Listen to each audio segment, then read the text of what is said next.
Calling this meeting back to order of the Sacramento City Unified School District Board of Education.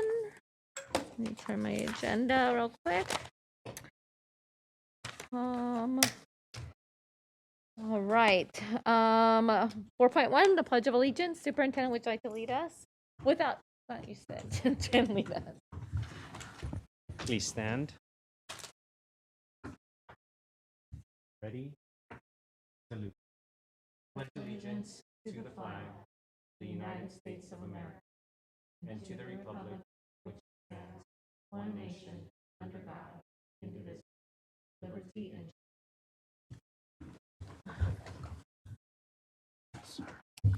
All right. Student member Zhang, would you like to say the broadcast statement?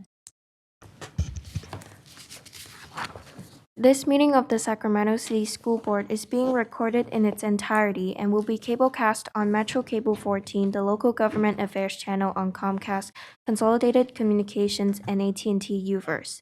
Today's meeting will air Monday, October 25th at noon and Wednesday, October 27th at 6 p.m. It is also webcast at metro14live.saccounty.net and can be viewed on Metro Cable 14's YouTube channel. The public has been given the opportunity to address the board through public comment, either by submitting comments which are posted on our website or by speaking during the meeting. Members of the public who wish to speak during the meeting and submit a speaker form will be sent a link to participate. When it is your turn to provide comment, we will call on you to provide comment orally. Your video will not be on. Please always limit comments during public comment to items that are not on the agenda. If you do comment on an item that is, we will ask that you please defer your comments until your item comes up. Thank you. All right. And item 4.3, our stellar student, Jaylen Burton, an 8th grade student from Albert Einstein Middle School. I have the pleasure of introducing Jaylen to you tonight. Do we have Jaylen on?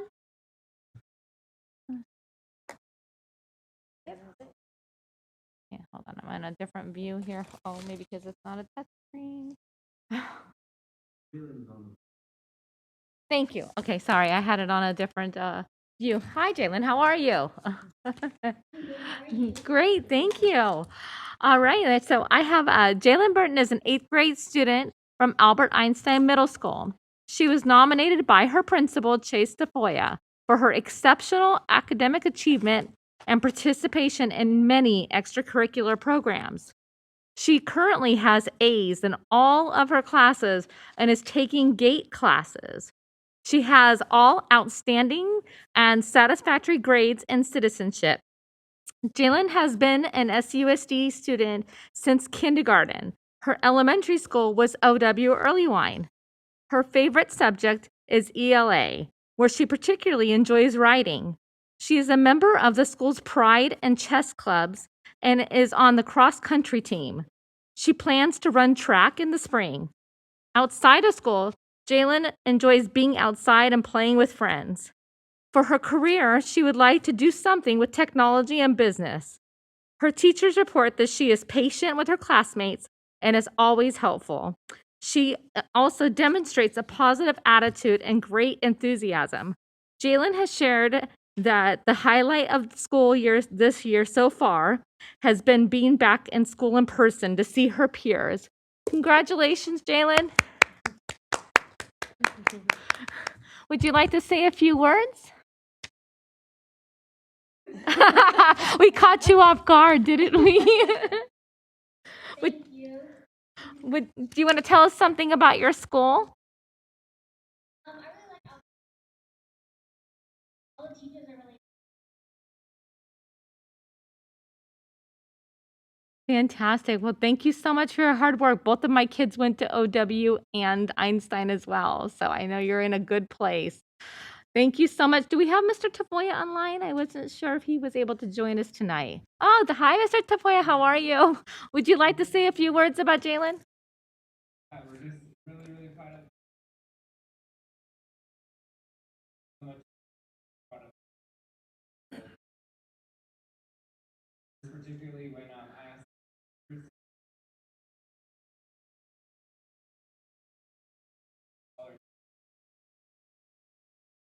classroom that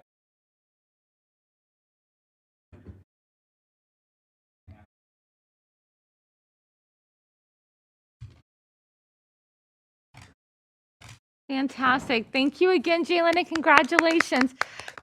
Keep up the fantastic work, and we'll send you a certificate, all right? Thank you. Take care. Good night. All right. Item 5.0, announcement of action taken in closed session. Good evening, President Pritchett. There are two announcements coming out of closed session. The first is that the board approved 3 special education settlement agreements.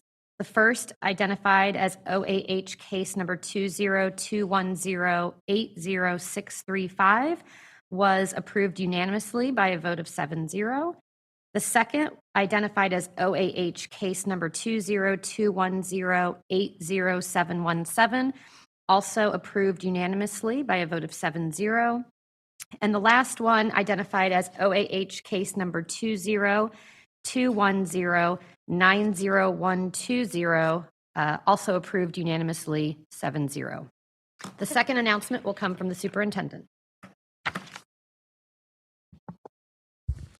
Thank you, Ms. Collins. I am very pleased to announce that in closed session, the board approved by unanimous vote the appointment of Ms. Mary Cha as principal of Will C. Wood Middle School. Congratulations, Ms. Cha. All right. Thank you, Superintendent. Item 6.0, agenda adoption. Can I get a motion? A second? Second. All in favor say aye. Aye. Thank you. Item 7.0, public comment.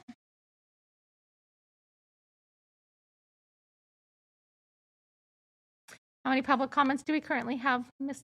We have no public comment. We have no public comment on 7.0. Okay, item 8.0, special presentation. 8.1, resolution number 3234, recognition of National School Bus Safety Week, October 18th through the 22nd, 2021. Mr. Hill? Yes, good evening, President Pritchett, board members, and Superintendent Aguilar. My name is Ron Hill, and I have the distinct pleasure of being your Director of Student Transportation.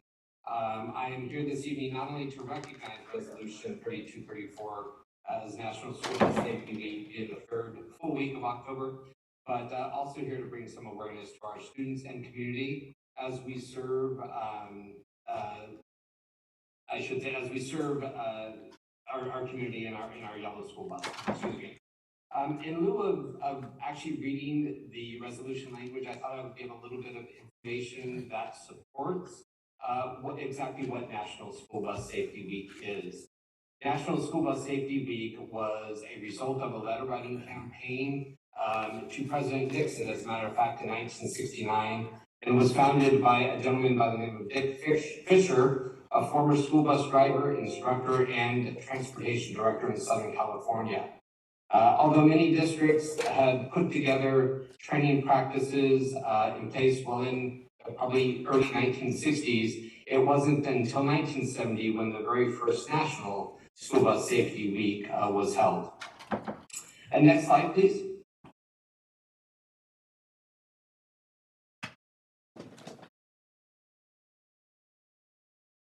Hold on just one moment, Mr. Hill. We're just having some technical difficulties. That's all right.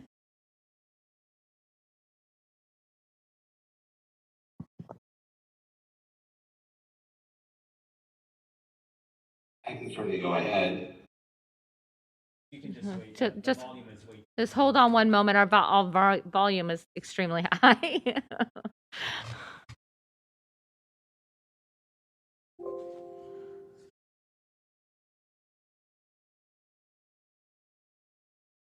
Okay, go ahead, Mr. Hill. Okay, is the next slide? We're getting it right slide, now. John. There we go. We're running. We're ready. All right, there you go. Awesome. So this particular photo, as many of you have already seen, was taken in 1963 for Sac City Unified School District. This is actually taken back when the district had 2 school bus drivers and 3 actual yellow school buses. Fast forward year 2021, 58 years later, in fact, now serves nearly 100 school bus routes that has over 100 buses. Statistics have proven even back since 1993 that the yellow school bus built a form of student transportation on the road. And honestly, we couldn't do it without our employees. Some of you are the best professionals in the industry. Our employees, emotion, passion, and basically their love for children.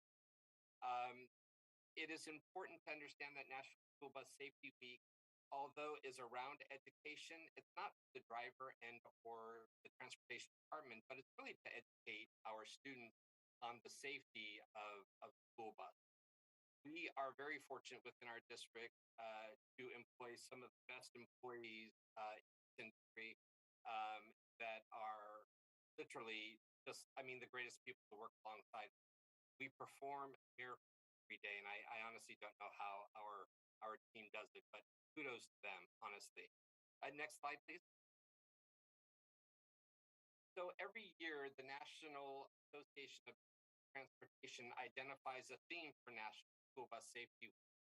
2021 theme is safe, know the danger zone, and that's pretty much what this picture is depicting. Also, some of your students may know it as Stay Back from the Yellow and Black. And basically, what this is letting us know is most children love the school bus, but they're not aware of the danger that a school bus poses as well. So, in educating students, it is really important for us. Not only that, but I think it's important to understand that 2/3 of all related fatalities that occur with the school bus happen on the outside of this area, and that's huge. So we really want to bring that to light when educating our students, educating the public. It's not uncommon for when a student is running late to go running towards the bus. We don't want them to do that. Chances are they're going to be better off to stop, raise their hands. That driver's going to be checking their mirrors every few seconds, and they're going to see them more than likely. Even if something goes underneath that bus, the main thing is you want to go and let that driver know so the driver can help your belongings. Next slide. So as far as our ability to really follow the guidelines and school bus safety and touch on those areas that we know will assist a bus rider in having a successful ride, we can't really list everything and still be able to get everything presented out to you, but we did want to touch on a few of those items for students and parents so that they know what to be looking for when assisting their students being successful on the bus. Obviously, being available and ready to go on time at the location. Sac City, 90% of our transportation is special needs. So a lot of are at home, so really being in a designated location where they can see the bus that's arriving, still yet safe. Those students that actually are walking to school bus stop, the best thing to do is move within groups and really look after those young also that are with you at that bus stop. Also be respectful of that bus stop, work play, no misconduct, don't want any injuries back. More importantly, we don't want any property damage out there in the community. We would ask that every student board the bus, they do so, find their seat, sit accordingly, their seatbelt when they have them, stay seated. We also want to make sure that students enjoy their ride, be able to communicate with their peers. So talking in a low voice to your neighbor next door is perfect. Never throwing anything outside the bus or hanging outside of the bus. Those are all really important factors in producing safety for us on the bus. And then lastly, always remaining seated at all times, even if you grant the opportunity to move your seat, wait until the bus comes to stop. Lastly, if you need to cross the street on the opposite side, you always be escorted with that driver. It is actually illegal for a student or even a parent to grab a student, walk in front of that bus without the driver back. Next slide. So this last slide basically answers questions and answers. Also post signed, colored by students across the nation represent national safety theme. That pretty much concludes my presentation. President Pritchett, I'll turn it back to you.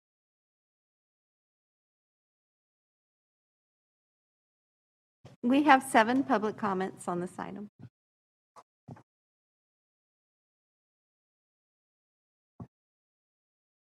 The first speaker is Mo Kashmiri. I just wanted to give my time to other speakers, so maybe they can get 3 minutes. That.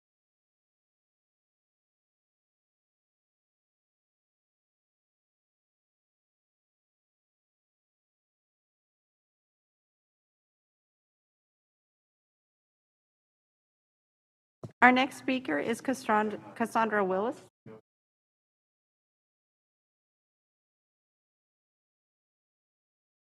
Hello, good evening, everyone. Thanks for having me. My name is Cassandra Wills. I am a bus driver with Sac City Unified School District. I have been a driver now for 25 years, pushing 26, if God say the same. I just want to say thank you guys for, recognizing us the safety of bus driver.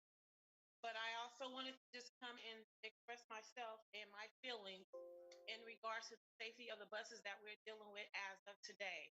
I'll just say as for myself, like I say, I work for the district. I've been here. I love what it is that I do. I love my little baby that I carry on my bus. But at this point in time, I mean, it's hard for myself and for them to be safe with issues that we're dealing with COVID.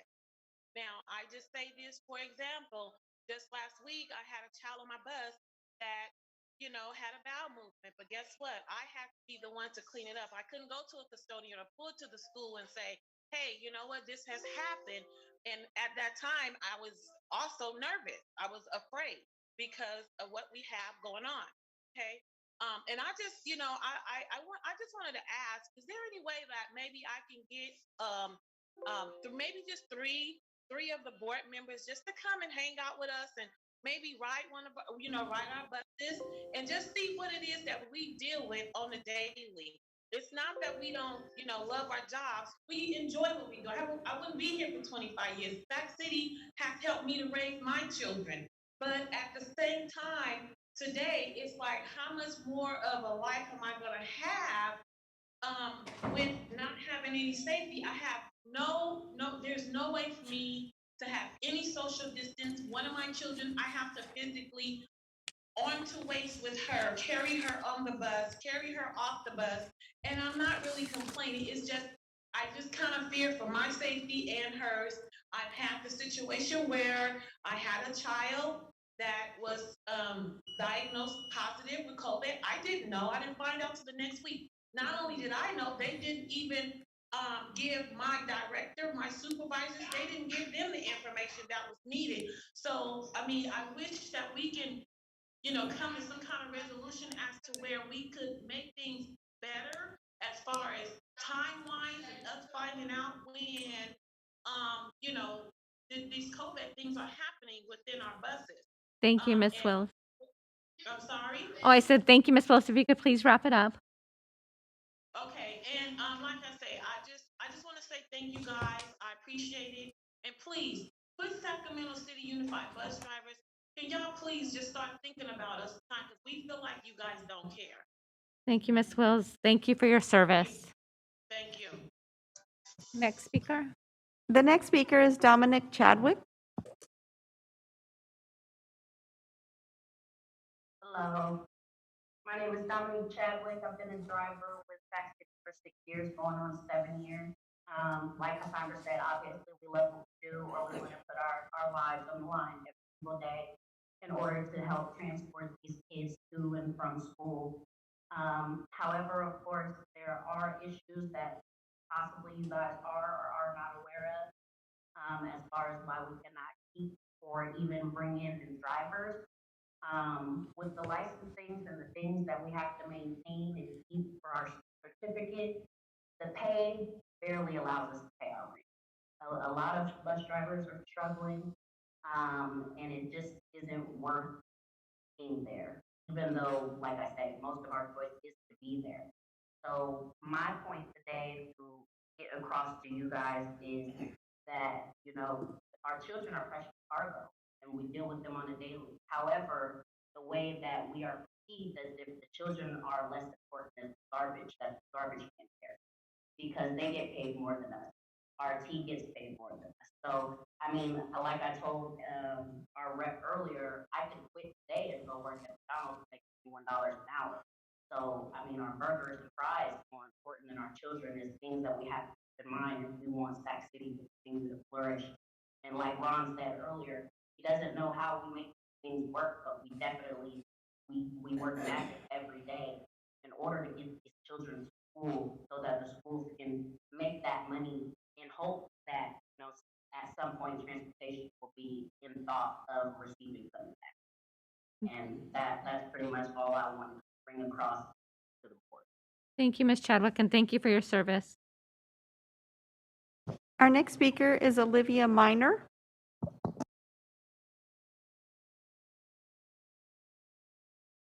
Good afternoon, board members. Board members that have been chosen by our community, work for our community. Once again, I'm reaching out to you. We need your help. I understand that it is safety for our children first, and that is what we are asking your help with. We want to keep our precious cargo as safe as we can by educating them and by having the best employees that we can for this district. Most of our employees choose to stay here. That is why they have kept their licenses and they keep. Once a year, you get a group of children that become your own children for that full year. And you take care of them like if they were your own children, and there's nothing in the world that you wouldn't do to keep them safe on your bus. I am asking you to help us to keep them safe by having and by giving our drivers a better pay, by helping them support their own families, by helping them keep the roof under their houses and food for their people. We are asking you to consider and help our transportation department. They do miracles. These bus drivers, I don't know how they do it. They're doubling and tripling it up. They're getting students to school, sometimes 30 minutes late, but they get to school. Sometimes an hour late pickups in the afternoon, but they're getting home safely. I call on to you to please help our transportation department. We're in dire need of you reaching out to us and helping us. That is it. Thank you very much. Thank you, Ms. Minor. Thank you for your service. Our final speaker is Ramsey Odom. Good evening, board. Thank you so much. My name is Ramsey. I've been with transportation for 30 years. I love this job. I get up every day knowing that I get a chance to change and to encourage these young future leaders that we carry every day. Some kids go through a lot, and we're the first face they see in the morning. They are inspired by us because no matter what kind of day we have to make sure that we be the example for them and let our light shine for them each day so that we can encourage them to do better in school, to do better being children with their parents. We have a lot of roles that we carry as bus drivers. And I just really like you guys to really see that more than just us picking up and dropping off. We also are very trained to do bus evacuations because we never know when we're going to have to be in a situation that we have to evacuate all those kids all in a timely manner. So we need for you guys to really see that it's more than just driving and picking up kids. It's a lot more that we endure. So just keep your eyes on us because we are every day in the streets. We're there to serve our community, our school sites, and most of all, our transportation department. Thank you so much. Thank you, Mr. Odom. That was our final speaker, Ms. Moretti. Yes. Okay, perfect. I just want to take a minute and thank all of our bus drivers throughout our district. I know, as I drive through other districts, I see signs everywhere because there's a shortage of bus drivers in every state. And particularly, I see them in our area, in our county, and neighboring counties. So I just want to thank you, each of you, for being at Sac City and being committed to us. And as you said, this is not, you're not garbage men by any chance. You are definitely transporting our precious cargo. So we'll just thank you so much for the work that you do. Do we have any other board comment? Member Villa? I just wanted to say thank you as well, but Ron, I'll be giving you a call or sending you an email. I'd love to ride a bus sometime. Maybe we can.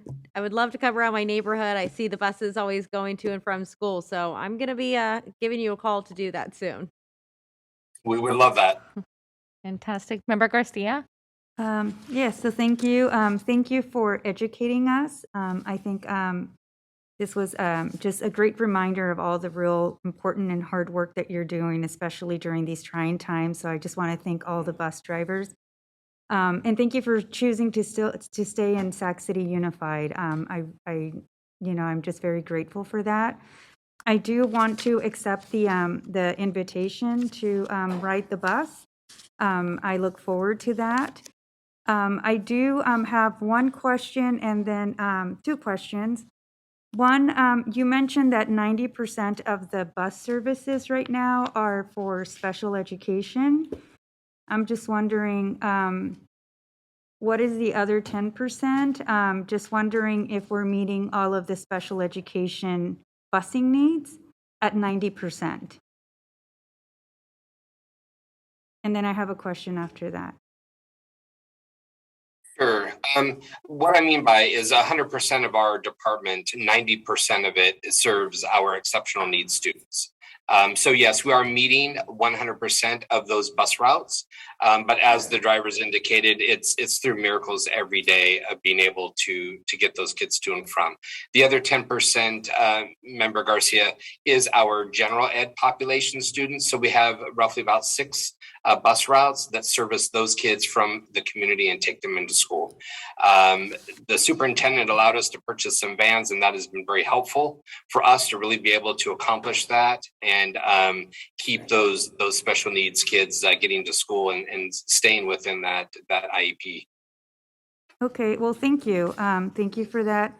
And I've always been curious about this. And I was reminded by the last slide on the Q&A, one of the drawings on the upper right-hand side, the bus that has, this vehicle stops at all railroad crossings.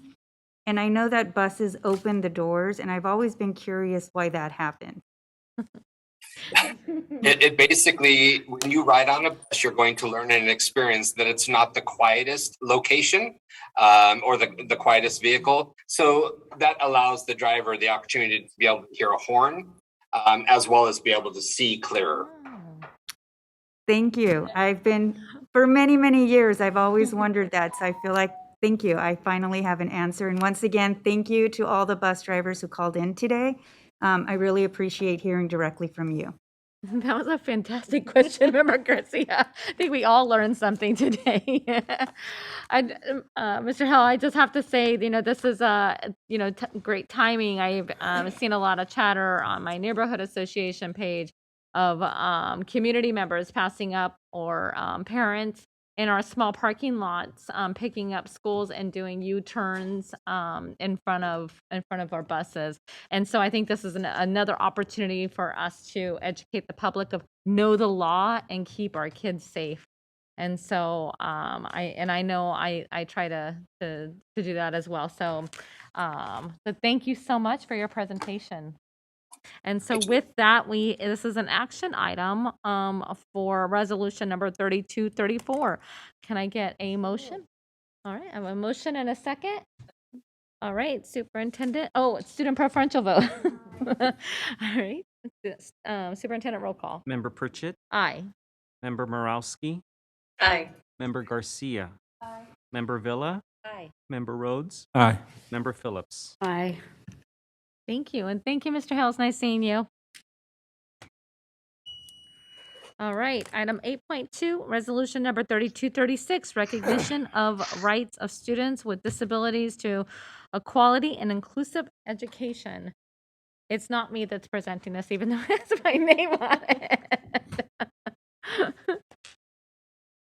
We have Mr. Linares on here. Good evening, everyone.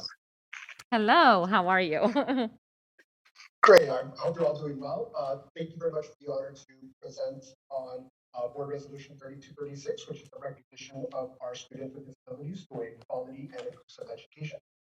Next slide. So as we do in the academic comment, we'd like to start off with visiting our core value and guiding principle, where we know that we are working diligently to confront and interrupt inequities that exist within our system and to level the playing field to provide opportunities for everyone to learn, grow, and reach their greatness. We believe that all students are given an equal opportunity to graduate with the greatest number of post-secondary choices from the widest array of options. Next slide, please. So with this, with October being Dyslexia Awareness Month, as well as Bullying Prevention Month, it's a perfect opportunity to remind and call to action that our students with disabilities are general ed students first, and students with disabilities are on top of that. And so when we think of that, we think of inclusion. And we think, why? Because special education is a service and not a place. So here at SUSD, we're working diligently to build a more inclusive educational experience for all of our students. And we do that through the implementation of Universal Design for Learning, our multi-tiered system of supports, by supporting inclusive practices, and by addressing our significant disproportionality.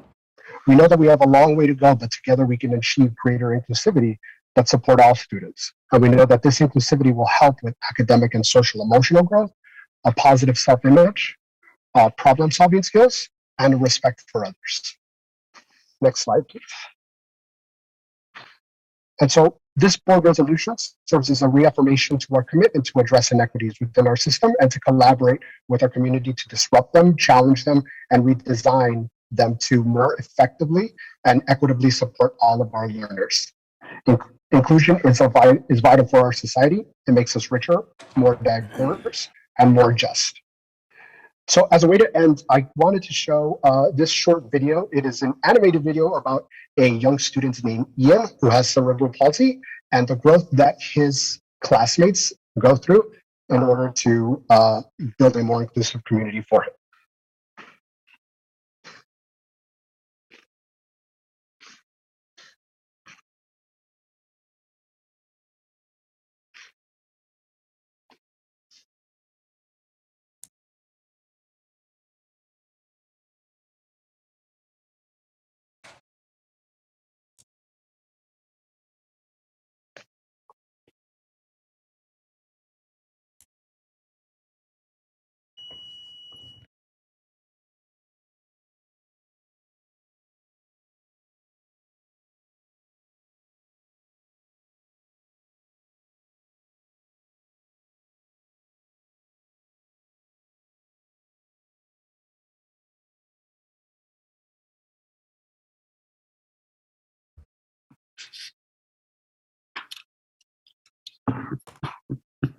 We could just pause the video. I believe that we're supposed to be hearing audio. We're just having a few technical difficulties.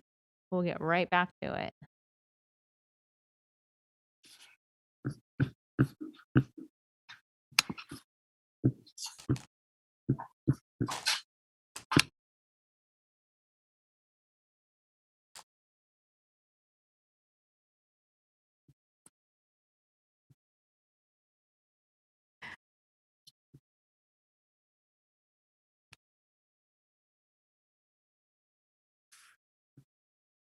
Almost positive we're doing my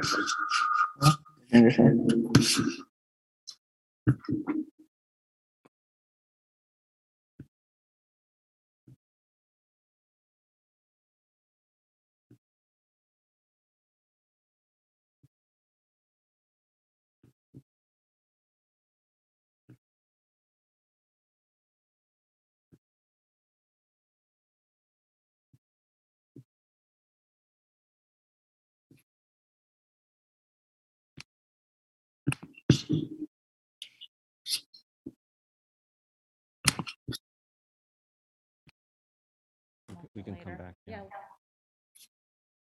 If you're not able to get the video up and going, oh, there it goes. Okay. Thank you.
Thank, thank you very much for allowing us to play that video, and then for considering the recognition of our efforts around inclusivity and supporting our students with disabilities.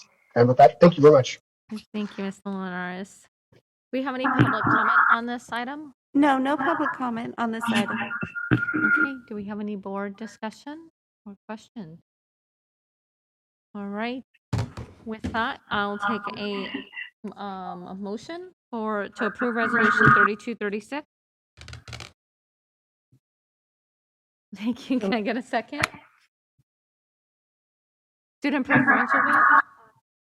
All right, superintendent roll call? Member Pritchett, Aye. Member Morowski, Aye. Member Garcia, Member Villa, Aye. Member Rhodes, Aye. Member Phillips. Aye.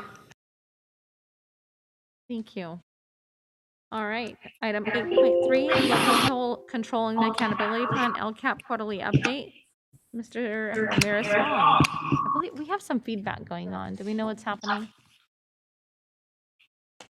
I'm gonna mute my mic for now. Go ahead, Mr. Ramirez Wong. Thank you.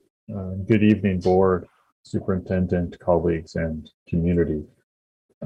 Following input from last year, this is the first item in what is hopefully a new cadence for our LCAP process. We're calling this a quarterly report, and really the intention is to have more regular opportunities to provide updates to the board. We typically have a lot of opportunities in the spring, and so establishing this item and the following item, a plan for December, will give us a more regular opportunity to do that in the fall as well. It is an information item, and primarily tonight we're here to provide some updates on some of what's been happening over the summer, a little bit of a look ahead to this year's process, and also a couple other interesting items of note. So next slide, please. So things we want to highlight tonight are providing the status update on the approval from the County Office of Education. I'm looking at some of the new requirements for the coming year's LCAP, looking at some of the ongoing alignment efforts, and then just taking a look at some data pieces, one being an example of how we're looking at our own measurable outcomes for the LCAP, and the other just an opportunity to see the state's new growth model data. Next slide, please. As we always return to our core value and guiding principle, tonight I like to anchor on the words interrupt inequities.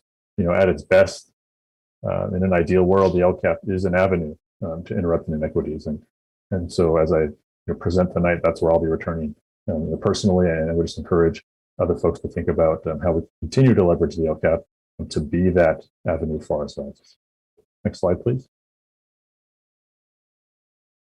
This was a slide that we shared at the end of last year, and it feels very relevant here to remind ourselves that the LCAP, much like the ESSER plan, which we're going to hear about later tonight, is this evolving living document, and that it also comes from the community. So we here are highlighting that the LCAP is, at its heart, a community document that represents a host of input across many different groups, and that it also evolves. It changed significantly in the last approval, and we expect that we'll have many more changes over the next 3 years.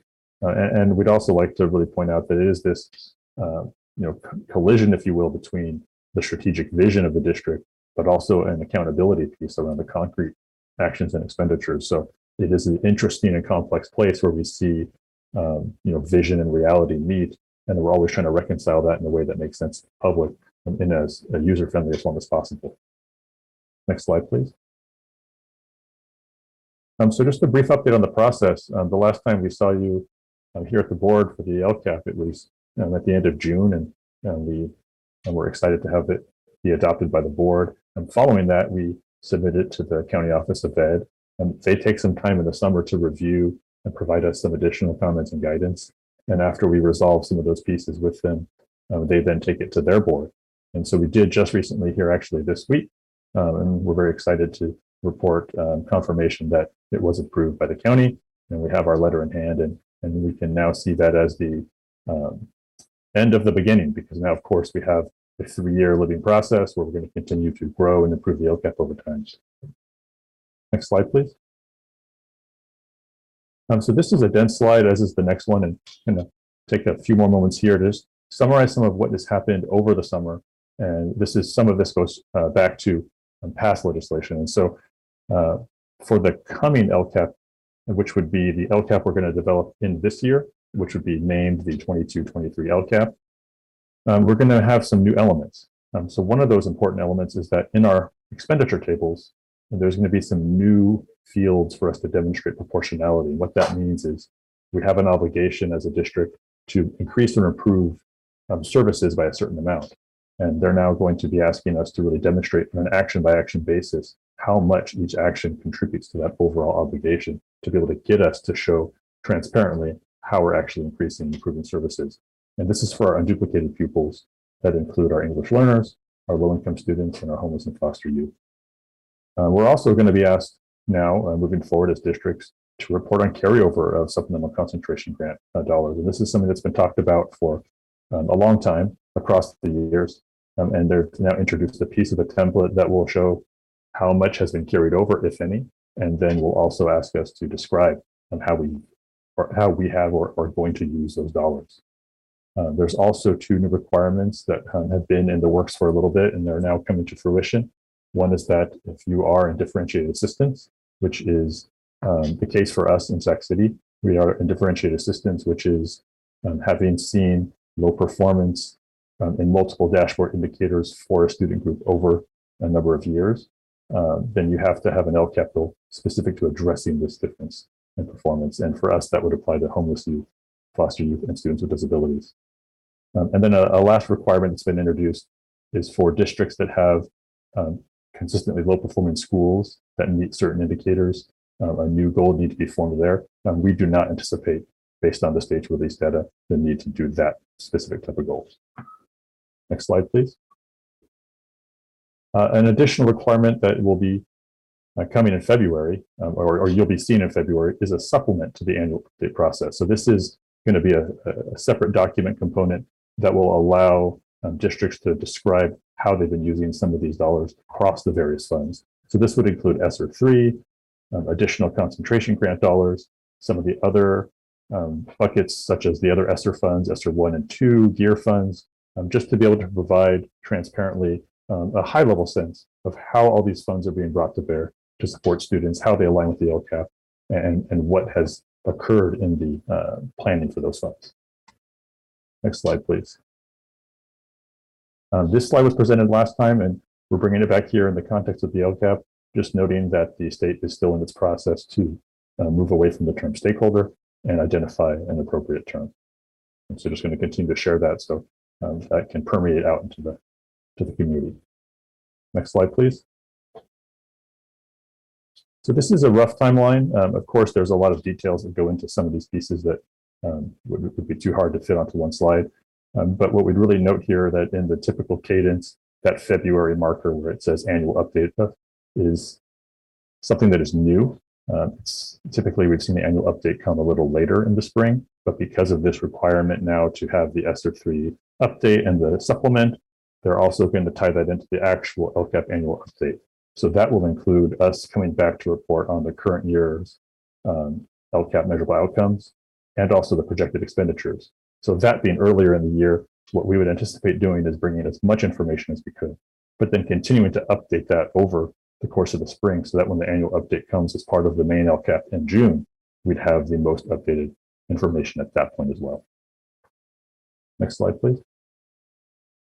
So just as a reminder, our new LCAP, the LCAP that is for the current year 21-22 through 23-24, we've identified 8 goals. Doesn't mean that we can't certainly evolve this over time, but we're going to feature here in the next couple of slides just an example of some of the build out we're doing by our measurable outcomes.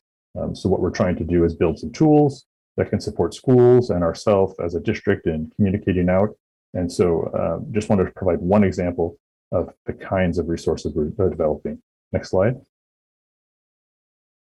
So this example will come from goal 3, which is our tier 2 and 3 and integrated supports goal. Next slide, please. And you can see here it situates within several other metrics. So we're going to be looking specifically at 3E, which is the provision of responsive services for our students who are identified in our identification and intervention system. Next slide, please. So for each of the the metrics, we're trying to provide some context to say, what's our baseline? What's a moving target, and those targets can change, and I'll speak to that in a second. And then also, what's the variance? Where do we see some of our populations much further away from the baseline or much farther below the baseline? And then if you move to the next slide, you can see we're building out some charts that will allow us to actually see where our different student groups perform.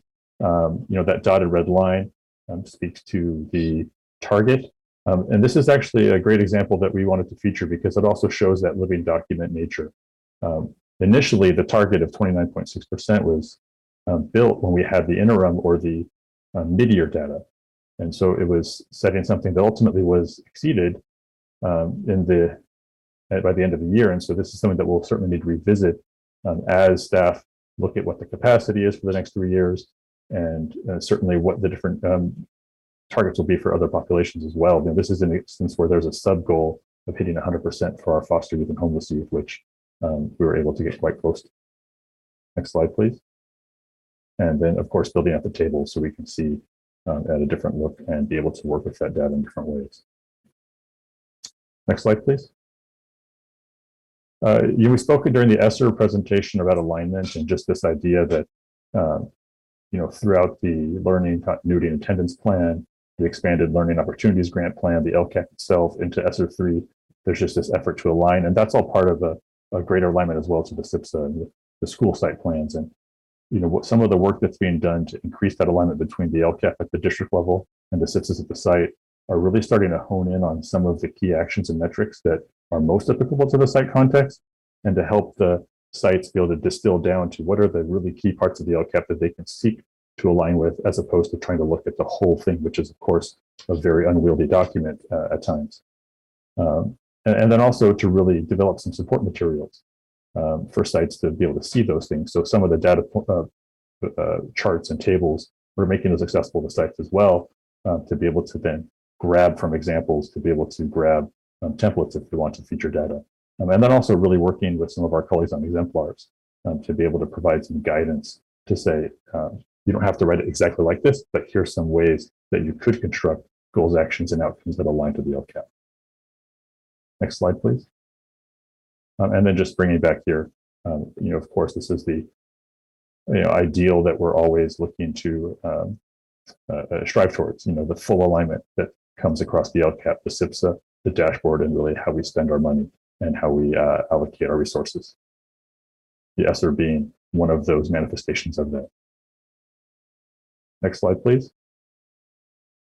So to close out this presentation tonight, this is a piece that is, I guess we could say Lcap adjacent, in that it's a new piece of data that certainly deals with student data from the state. It's not something that is in the Lcap explicitly right now, and it's going to, for a whole host of reasons, be something that is going to be delayed for a few more years. But because it was recently released by the California Department of Ed, we wanted to bring it into this presentation just so we can provide some background for it in case folks are out there looking at it.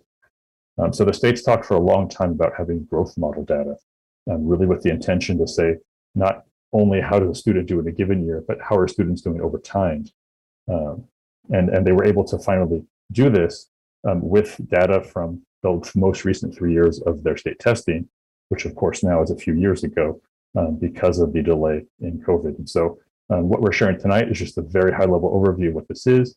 And with the knowledge, we'll be back in future years to talk more about this. The one key note to make as we share this brief overview is that the state has been clear this is not actionable data because it is historical data. It's old. And so it's not intended to be used to drive major decision making at this point. But this is more of an educational component to help understand what is this data. So again, it's the difference between how a student's doing in 1 year to the next relative to how well they're expected to do. So the state identifies an expected test score growth and says a student should grow X amount. And if the student is growing more than that, they're above their expectation. And if they're growing less, then they're below the expected amount. And so that is done across entire student groups to see how those groups are moving. Next slide, please. So very briefly, this is for grades 4 through 8, because you do need multiple years of scores over the course of the student's testing. This particular report that was released is for 16, 17 through 18, 19. Again, it's not considered actionable, and it's not about individual student level growth. It is about the aggregate. And this will be almost like a movie trailer, because the next release is anticipated for 2024. Because now that they've had the initial batch go out, we don't have 1920 data. We don't have full 2021 data. And so with the anticipated state testing in 2021-22 through 23-24, we'd be able to generate another set of growth model data. Next slide, please. You can see here that the states decided to use the number 100 to represent meeting the expected amount of growth. So anything above 100 would be above expected, anything below 100 would be below expected. They are also looking across all districts and schools and student groups relative to state to provide a decile ranking. So it's to provide some sense of how that student group not only is doing relative to the expected growth, but relative to all other students in the state from that student group. You can find the information for this at that link if you're interested in downloading the full set. It's not a dashboard, it's just an Excel file, and so you would need to do some searching. But on the final slide here, next slide, please. We provided Sac City's data. So this is certainly something that's probably worthy of more exploration if someone was really interested. I'll only mention here to say, again, the growth columns, anything over 100 is more than the expected growth. Anything under 100 is less. And the decile is showing out of 10, what decile, right? What 10th are you in of the statewide population? And so certainly we have some student groups that are placing in deciles that are higher, 7, 8, 9, and some that are at the other end of 2, 3, or 4. So again, this is a brief presentation tonight. Certainly we'll be back with more discussion on this in the future as more growth model data comes out. This was just intended as an initial education point for the community. Next slide, please. So that concludes this particular presentation, and I'm happy to take any comments or questions. No public comment on this item.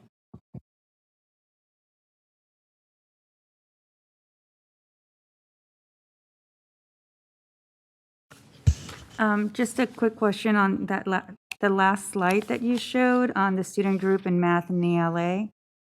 I'm just looking at the English learners and English learner only.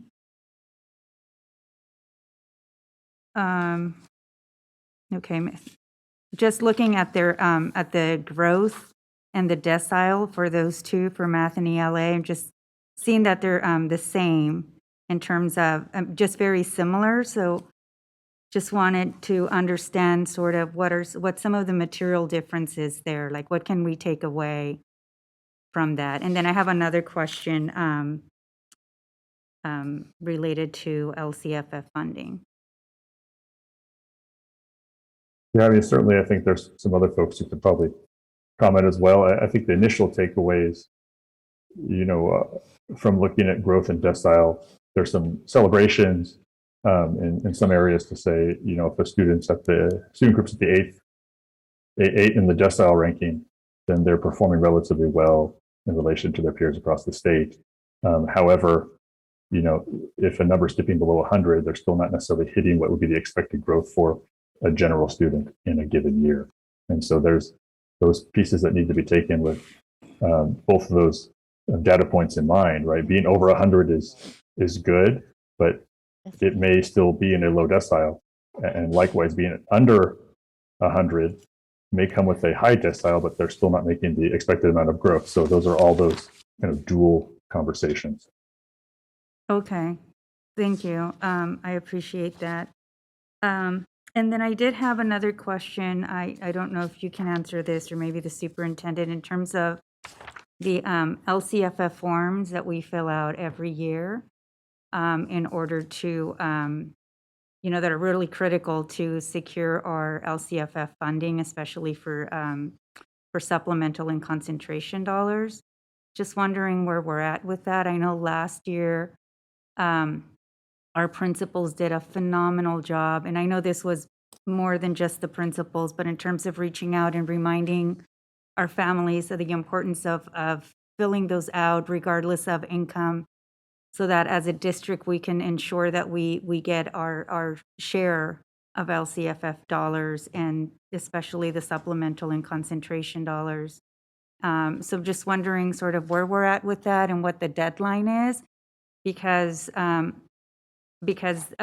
is not, that funding is not held harmless, this year. So it's just so important to make sure that we get those forms in. And so I think the superintendent may have an answer. Okay, thank you. Yeah, thank you, Member Garcia. I'm going to ask Ms. Ramos to give you an update on where we're at with that effort, because it is a good question, and we want to make sure that we are doing everything that we can to maximize the accuracy of the population of students and families that we serve, of course. Yes, I can provide some information as Superintendent Burton and board members. I know our IT department is working very closely with our families and sending out notifications and reminders on to completing the form to make sure that we collect as many as possible. This impacts our supplemental concentration funds, and it will be so important this year, especially because of the extra concentration money that we're getting. And as you may recall, last year we had a big push, a big effort that our sites helped tremendously with in reaching out to our families and reminding them of the importance of collecting those forms. And we expect to do the same thing this year. And I'm not sure if our IT department is online, but perhaps they could share some information or any updates that they may have. If not, we can certainly provide some more follow-up for you to let you know where we're trending. Thank you. All right. Thank you. Member Morosky. Thank you, President Pritchett. And I'm sorry I'm not in the room with you all tonight. I'm kind of under the weather, so appreciate the option to participate this way. I just wanted to thank Mr. Ramirez-Bong for the presentation and for bringing this back to us on a regular basis. I really appreciate the idea of having quarterly updates on the Lcap.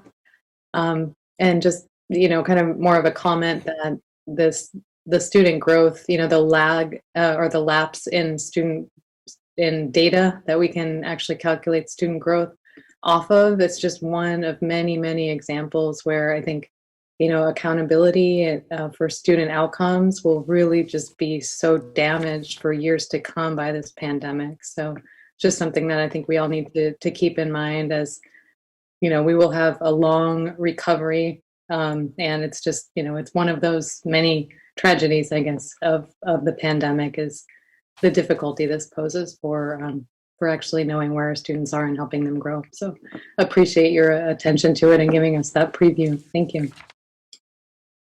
Great. Thank you, Member Morosky. Do we have any other board comments? All right. This is an informational item. Thank you so much. All right. Item 9.0 communications, 9.1 employee organization reports, SCTA.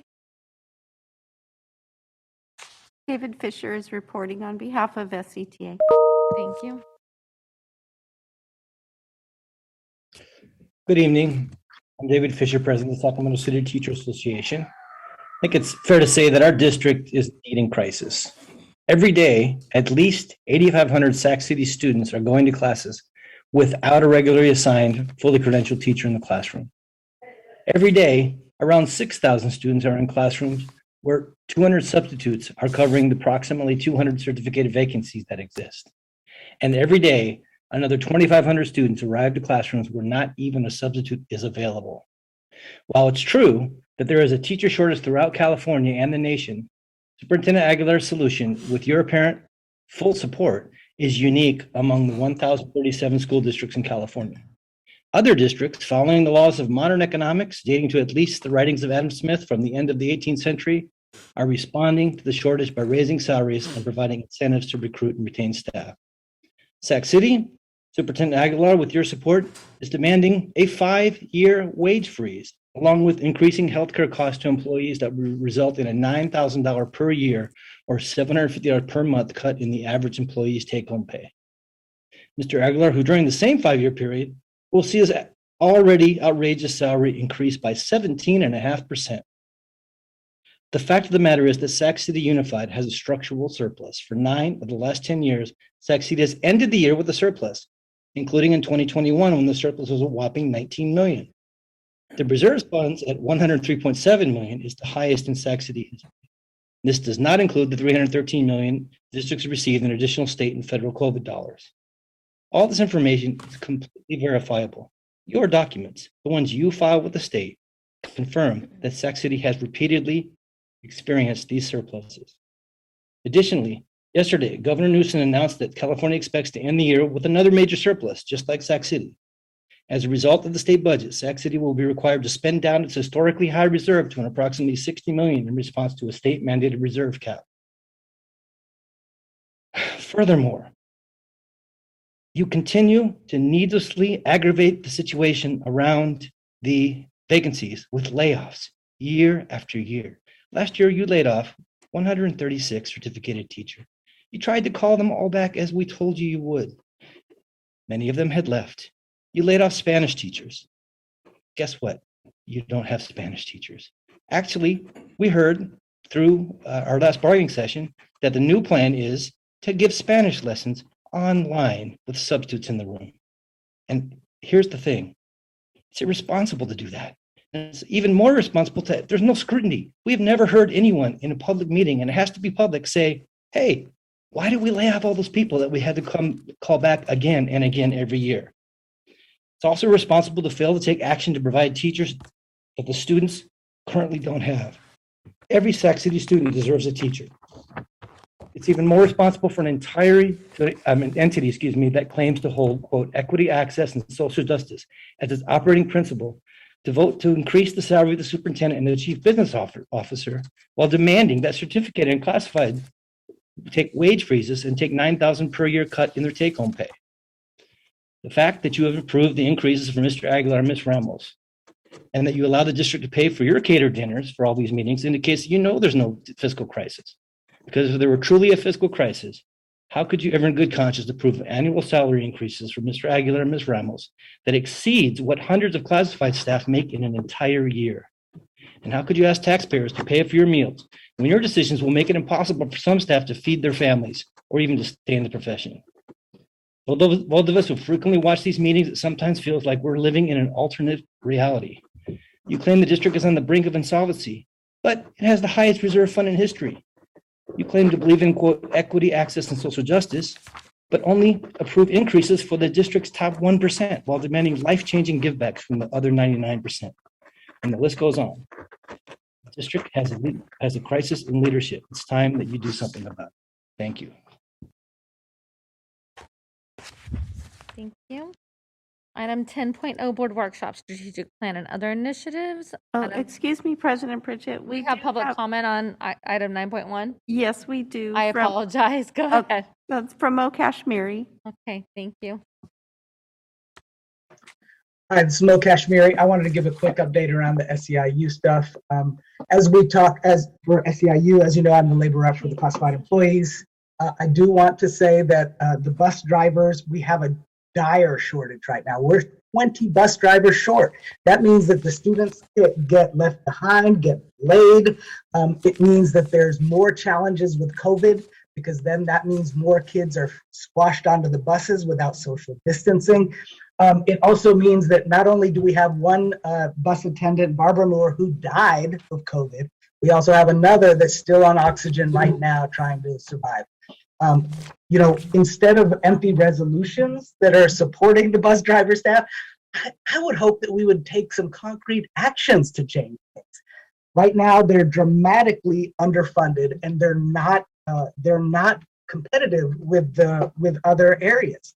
Right now, the max that a school bus driver can make is $20.49, even if they've been there for 20 years. But we know that other areas, like for example, at Washington School District, you can make $31.50 an hour. In Folsom Cordova, you can make $30 an hour. RT is $50 an hour. That's all within less than 10 miles from Sacramento. We can't fill these positions, and we need to be able to do the basics of not just getting enough teachers and subs so that we can have kids educated. It have enough buses to even get the kids there. So we're asking the board to actually make a change, and have a real discussion about changing those working conditions instead of just passing resolutions that sound good. If the bus drivers received even half of the increase is what the superintendent makes, they'd be doing just fine, but they're not getting that equal treatment. We want you to start treating the frontline staff like they matter. These are our communities. I don't think it's too much to ask that they don't need to have more, that they need to have more than one job just to get by. One job should be enough. This district should be able to take care of the folks that are taking care of our kids. And these are the community members. Their kids are the ones in the schools, right? We need to support our community and our staff in a way that we haven't done for us. Thank you, Ms. Chadwick. Please wrap it up. Yep, the fact that there's no contract for them. Them finding out that students on bus road for over an hour have COVID, they aren't told and they can't coordinate. That's the problem. We need you to fix these problems instead of just passing, doing fluff pieces and having resolutions about how great they are. Thank you, So Mr. Chadwick. Could you please wrap it up? Thank you. Thank Appreciate you. All right. Item 10.0 was that the only public comment before I move on? Yes, it was. Okay, thank you. Item 10.0, board workshop, strategic plan and other initiatives. 10.1, adoption of state seal of civic engagement criteria. Ms. Espinoza and Ms. Kingston. Hi, good evening, Superintendent Aguilar, Board President Pritchett, and members of the board. My name is Christina Espinoza, and I serve as the Director for College and Career Readiness. So over the last year, we have had the pleasure of convening with a group of amazingly committed individuals.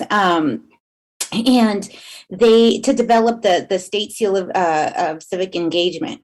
So today we are excited to share with you the criteria that has been developed, and Ms. Janet Mann will start us off with walking us through exactly what the state seal of civic engagement is. So Ms. Mann. Next slide, please. Oh, thank you. Good evening. My name is Janet Mann. I currently teach at West Campus High School. I'm really excited, actually truly excited to be in front of the board tonight because I chose to return to the classroom in 2019 after working at the California Department of Education as a consultant that originated the State Seal project after AB 24 was signed into law by Governor Brown. I returned to the classroom to make sure that students have the opportunity to earn the seal, essentially walk the walk instead of telling people what civic learning was or is. Now more than ever, we need students who can demonstrate civic knowledge and skills. We hope that beginning with the class of 2022, all Sac City USD students will have the opportunity to fulfill the 5 criteria to earn the seal by understanding our democratic system and participating through the 5 state adopted criteria. Next slide, please. In September 2020, the California State Board of Education approved a set of criteria for students to fulfill for them to earn the seal affixed to their transcript or diploma. Students need to know the nuts and bolts regarding our democratic republic works, but also need opportunities to interact and participate in it. The State Seal of Civic Engagement revolves around students planning to take action to address an issue in their community from local to global. Both the hope of the State Board of Education and our committee is that the skills students learn and use to earn the seal will inspire them to stay informed, active citizens. And although this slide is adopted from the History Social Science framework, civic engagement promotes cross-curricular activities and learning K-12 that can engage students in the classroom and address the equity gap. Sac City USD can get ahead of future state board education decisions, and eventually the state, because eventually the state plans to include the civics assessment in the college career readiness measure. There are also plans for a statewide State Seal of Civic Engagement Early Adopter Pilot Network, and the Sacramento County Office of Education plans a working group of schools and districts that want to support the work, and our district could be part of both of those opportunities. Hello, my name is Phoebe Austin, and I am the parent of 2 Sac City Unified School District graduates. My middle child went to Sac City Unified School District schools and graduated from Capital City. Went on to go to Sac City Community College for 3 years. She had to stay for a third year because they were elected to the Board of Trustees as a student representative. My youngest child graduated from McClatchy last year and now is at San Diego State University. I have been, or I was, a member of the board of the CKM PTSA for 3 years, serving as a vice president of student engagement. And so I found out about the state seal of civic engagement because apparently I'm a bit of a nerd and I follow the California Department of Education on social media. So I reached out to the name and the contact that was on the website regarding the state seal because it was perfect for what my children had accomplished, particularly my youngest daughter, always engaged. I was referred to my district, so I reached out to my trustee. And then I reached out to the principal of CK McClatchy High School. And then I tried to convince and engage the PTSA on this idea of the state seal of civic engagement. Where I ended up was on this work group. I've been meeting with these dedicated parents, administrators, district representatives, and teachers since the spring of 2020. And I'm pleased to say that we have really reduced our goals to just 2, and we're about to accomplish them with your support. The first is to award this inaugural state seal to the class of 2022. The second is to perpetually award this state seal to graduating classes of deserving seniors. And the third is my personal goal, which is for all of these endeavors around the state seal to really be led by students, the ones who will be earning the seal. Thank you.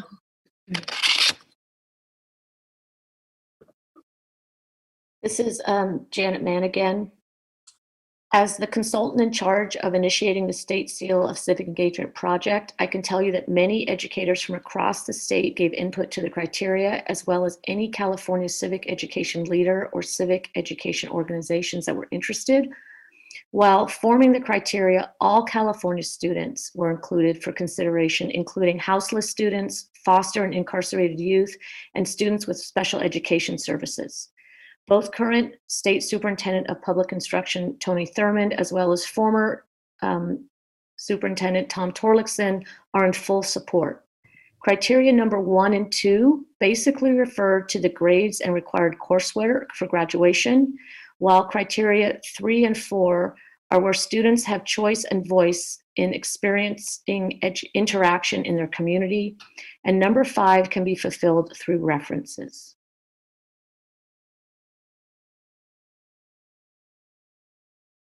Next slide.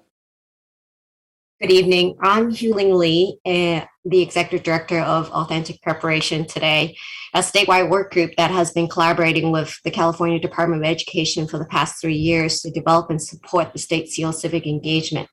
And I've been brought on board to support Sac City's State Seal efforts. As a former low-income English language learner, I am passionate about civic engagement learning because it makes learning relevant, rigorous, and engaging for all students. And it's critical for helping students who have been marginalized and ignored by our institutions of governance to know that they have the power and agency to make a positive impact wherever they are. I have been a driver in the state for civic learning and am part of the state's work group to inform the development of a civics assessment into the state accountability system. So it's been a real privilege to work with the amazing teachers, parents, community members, and students to develop the resources for the State Seal of Civic Engagement at the district level in Sac City. Together, we are co-creating messaging to students, developing the application materials, refining district criteria, identifying ways for students to self-assess, and will continue to build a rubric to evaluate student reflections.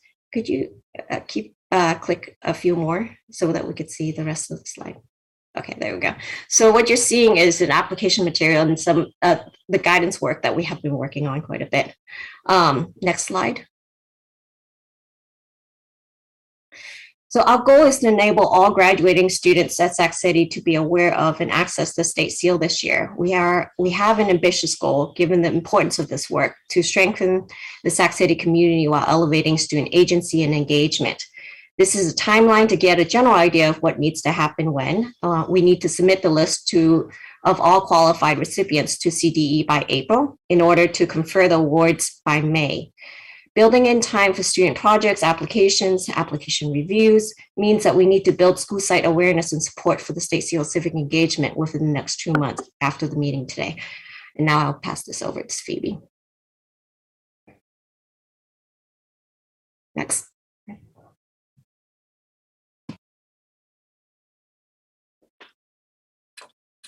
You're muted, Phoebe.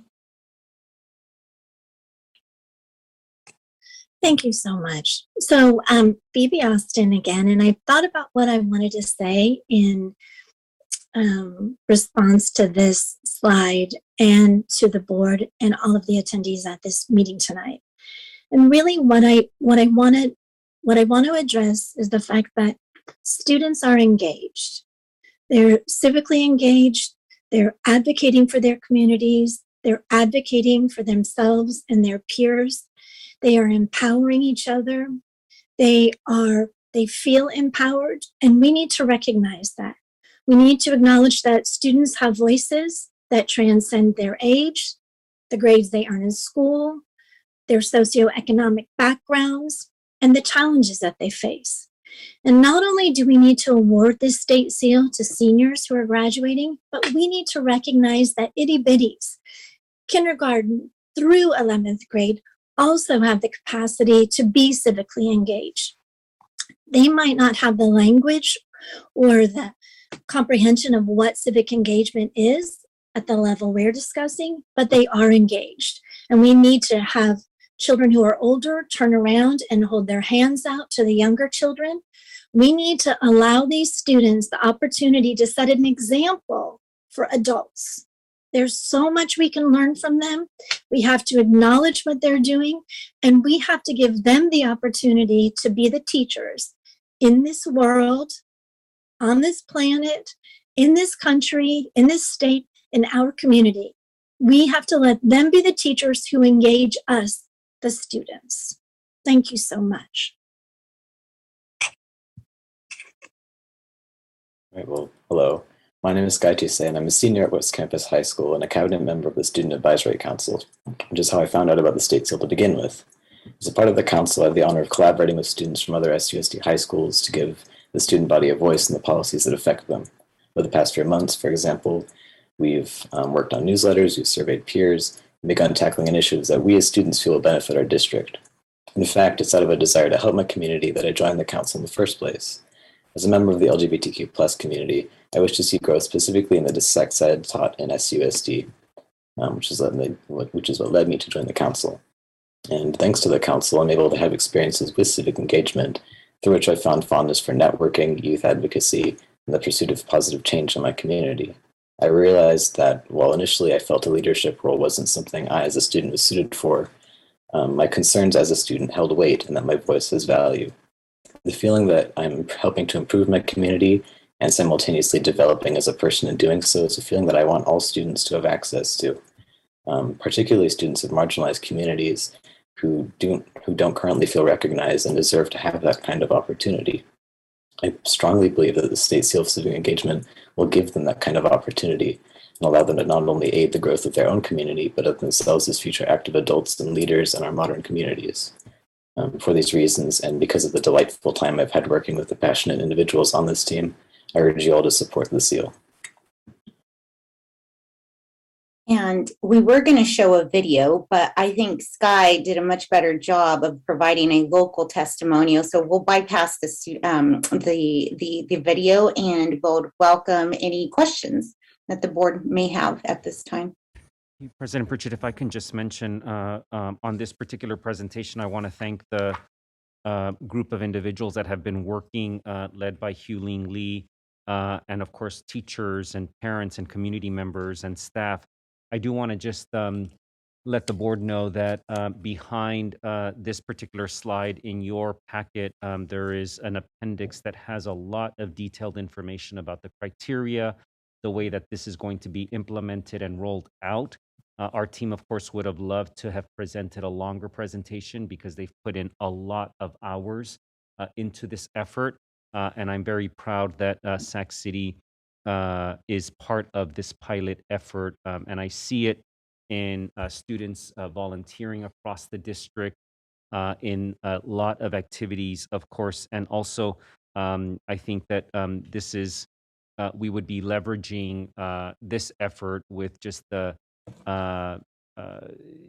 amount of nonprofit civil rights advocacy-based organizations that exist in Sac City Unified to allow our students to engage and to recognize those that are already engaged and hopefully incentivize others that may not be as engaged through this effort, along with the State Seal of Biliteracy, as you know already. I think this is just something that we should really seriously consider supporting, and I just would ask that the board look at some of the information in the appendix that our staff and our team wasn't able to present to you tonight, and certainly ask any questions as you deliberate. Great. Thank you, Superintendent. Do we have any public comment? No public comment on this item.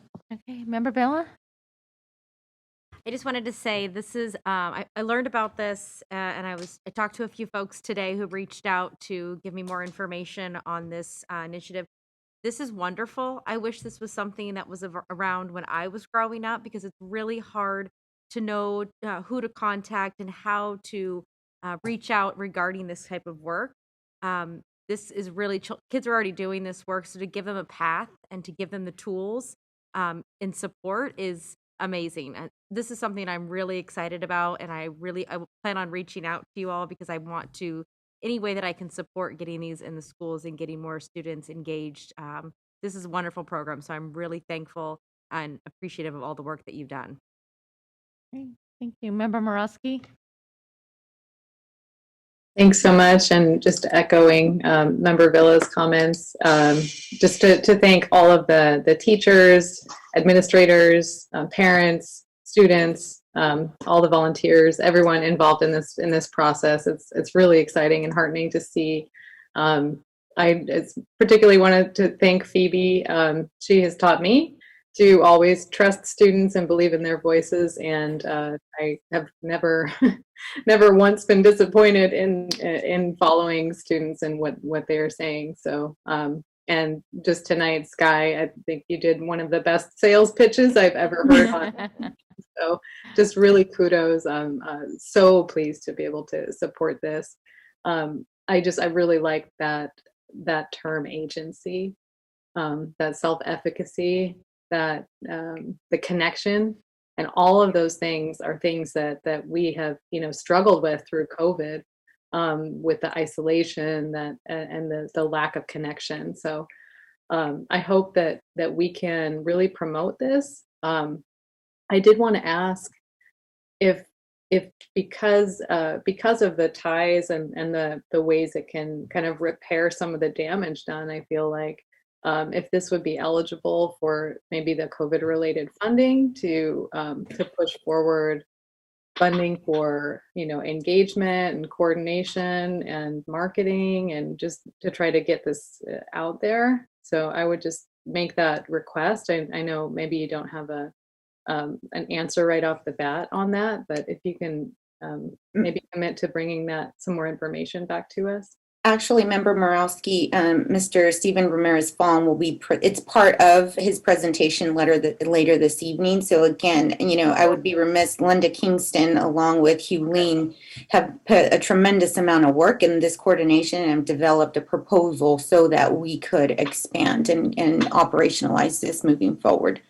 So there's a budget. I'm so happy to hear that, and look forward to many seals being awarded this year, hopefully. Thank you all so much. Okay, thank you, Member Garcia.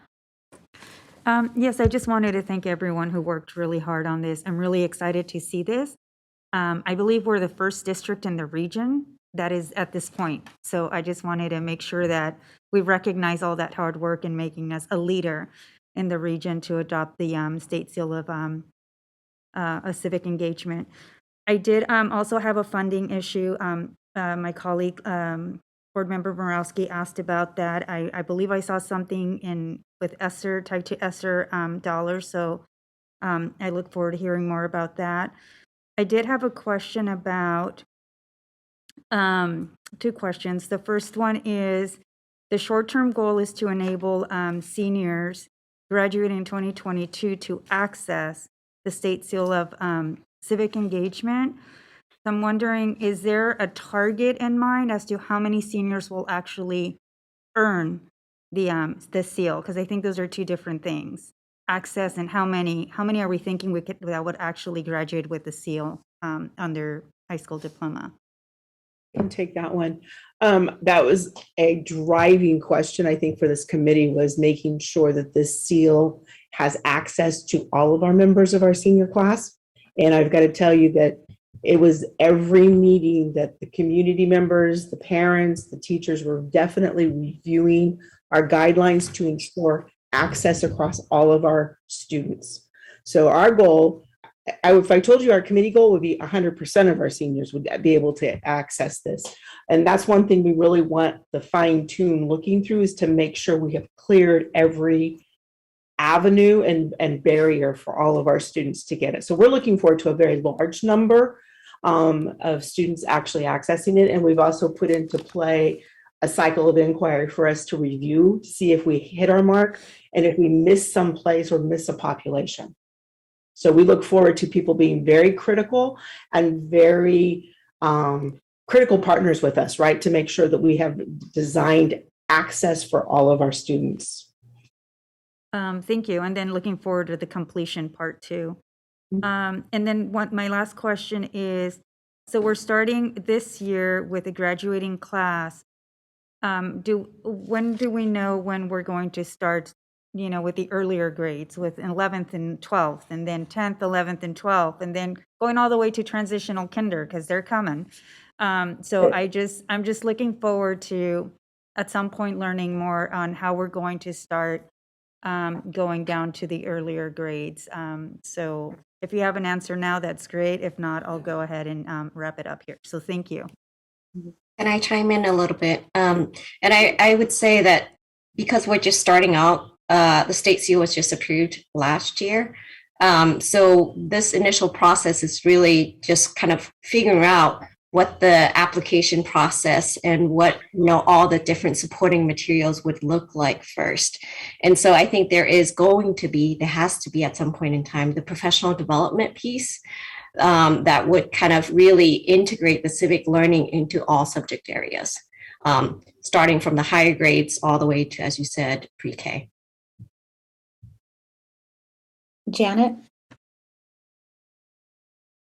I just wanted to stress that I think there's agency in that when AB 101 was passed for ethnic studies and the model curriculum to make it a graduation requirement, and the model curriculum stresses civic engagement, and that's supposed to be able to go K-12. So I think we have a way to kind of blend those two projects and speed up getting civic engagement down to the lower grades. It's a work in progress, but I think we have a way to speed it up, I guess. Phoebe, you have your hand up. Did you want to say something? I just wanted to say that I appreciate that Board Member Garcia brought up the younger students being able to earn the state seal. And I think, as in most things, when you start children off at a younger age, what they're learning and the habits that they're forming become lifelong habits. And if we have an opportunity to create lifelong civic engagement, then we should take advantage of it. And I'll look forward to seeing that in our school district. Totally agree with you, Phoebe. All right. Perfect. And Sky, I gotta say, that was a perfect elevator speech. You were fantastic. All right, this is an action item for tonight. So can I get a motion for adoption of the state seal of civic engagement criteria? A motion and a second. and student preferential vote. All right, and superintendent roll call. Member Pritchett. Aye. Member Morowski. Aye. Member Morowski. Aye. Thank you. Member Member Garcia. Aye. Member Villa. Aye. Member Rhodes. Aye. And Member Phillips. Fantastic. Looking for the future report back on this. Thank you so much. All right, item 10.2, overview of the Sacramento City Unified School District Trustee Area Redistricting Process and Timeline. Mr. Bozio? Good evening, President Pritchett, Board of Education, Superintendent Aguilar, Raul Bozio, in-house counsel here to facilitate our presentation regarding the process and timeline for the district's trustee area redistricting process. We have two guest presenters here with us tonight, District Counsel Michael Smith and the retained demographer for the district, Mr. Ken Reynolds. So I will go ahead and turn the presentation over at this time to Mr. Smith. Good evening, everyone. Good to be with you. My name is Mike Smith. I'm one of the partners with the Lozano Smith Law Firm, and it's my pleasure to just walk you through a brief overview of the redistricting process. As you know, your district moved from by trustee area voting to district-based voting back in 2006.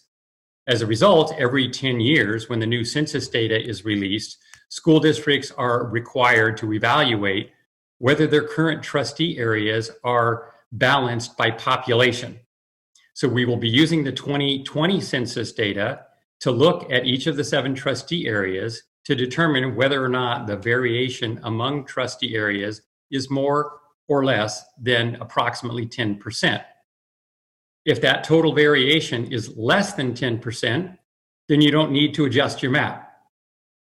If the variation exceeds 10%, then you're required to look at various map options and to make the adjustments in order to population balance each of your trustee areas. And the goal here is to provide equal access to political representation, essentially consistent with the one person, one vote constitutional principles. In terms of a legal framework, unlike the process that you went through back in 2006, where you were subject to a lot of procedural requirements under the California Voting Rights Act, here we have discretion and we don't have a lot of law. Essentially, the only legal requirement is that we conduct public hearings and that we adopt a map that is population balanced and that we conclude that process prior to February 28th, 2022. And what the Education Code statute says is if you get it done in a timely fashion, great. We notify the county superintendent, we notify the register our voters. If you don't timely act, then the county superintendent, in this case David Gordon, is required to act on behalf of the district and then adopt maps that are population balanced. So we have discretion with respect to our framework. So exercising that discretion, the district has developed a process to provide for community input and transparency and board involvement, even though it might not be required procedurally by the law. So our goal is to create a district website in which we will have information about the redistricting process. We will develop a series of frequently asked questions to provide information to the board and the community.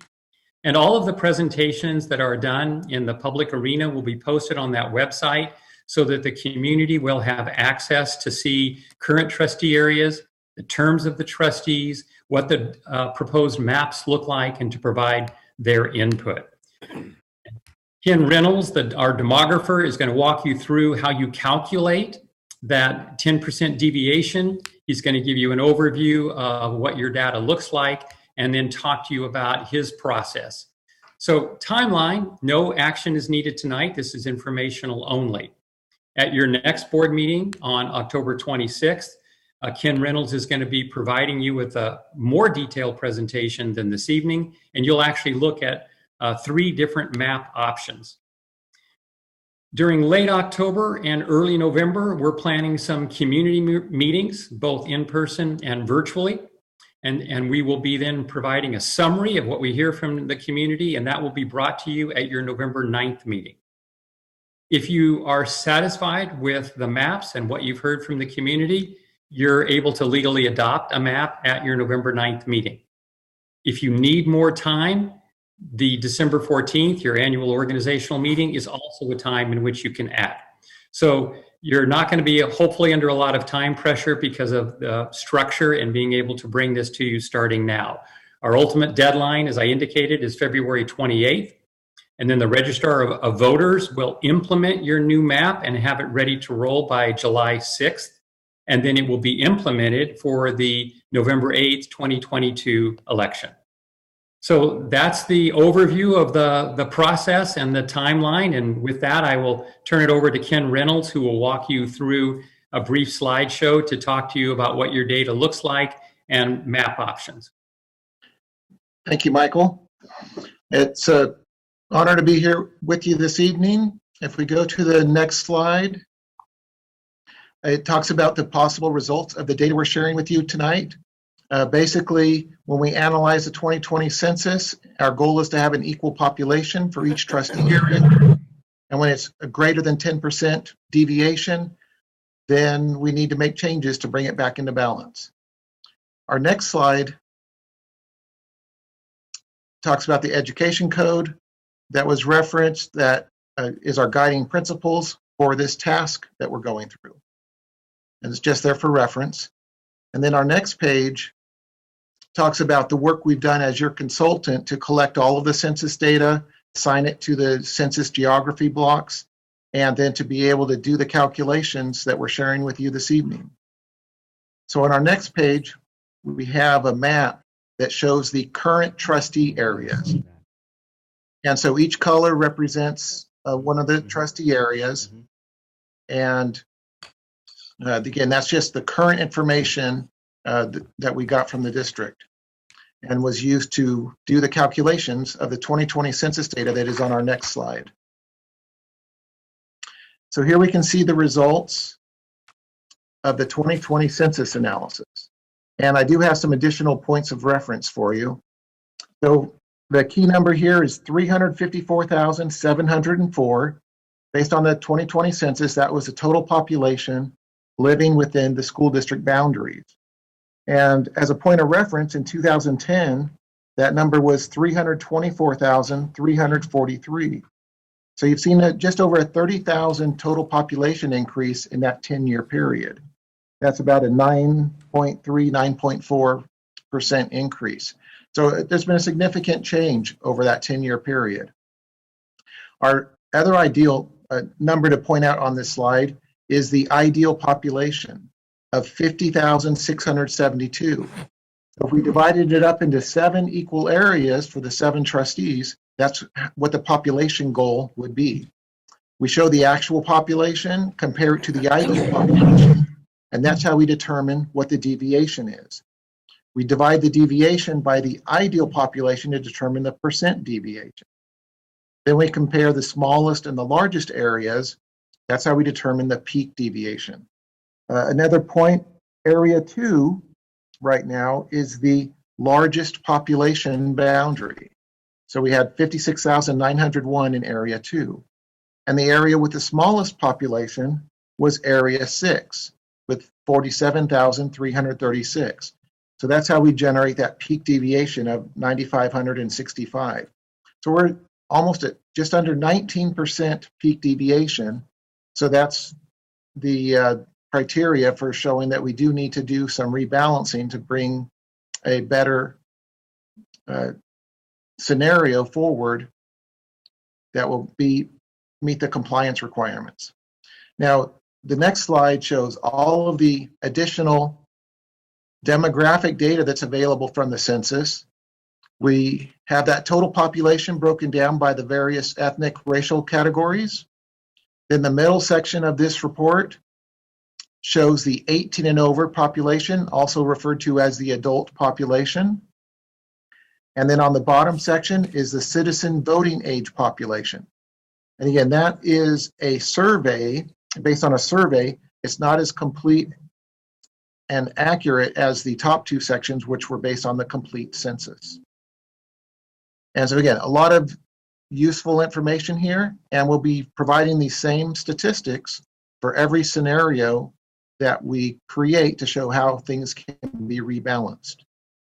And then our next slide just summarizes the fact that since we have that 18.88 peak deviation, we do need to go through the process of drawing some new maps for you to illustrate how things can be brought back into balance.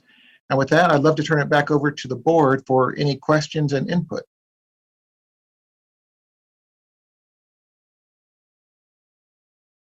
My mic was on mute. Thank you so much. Do we have any public comment on this? No, no public comment on this item. All right.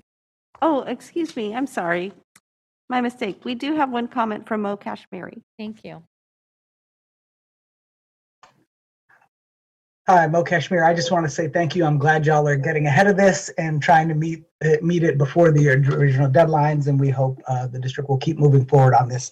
I also just wanted to say that on a separate topic, we still need glass and PPE shields between the seats for the bus drivers, hiring incentives, free training, and tests for new people. I forgot to say that earlier, so I'm going to throw it in now because those are some of the things we could also work on to help improve bus drivers. But thank you so much for the presentation, and thank you for the work you're doing. Great, thank you. Was that the only public comment that we had? All right, do we have any board comments on this? Yes. Member Garcia?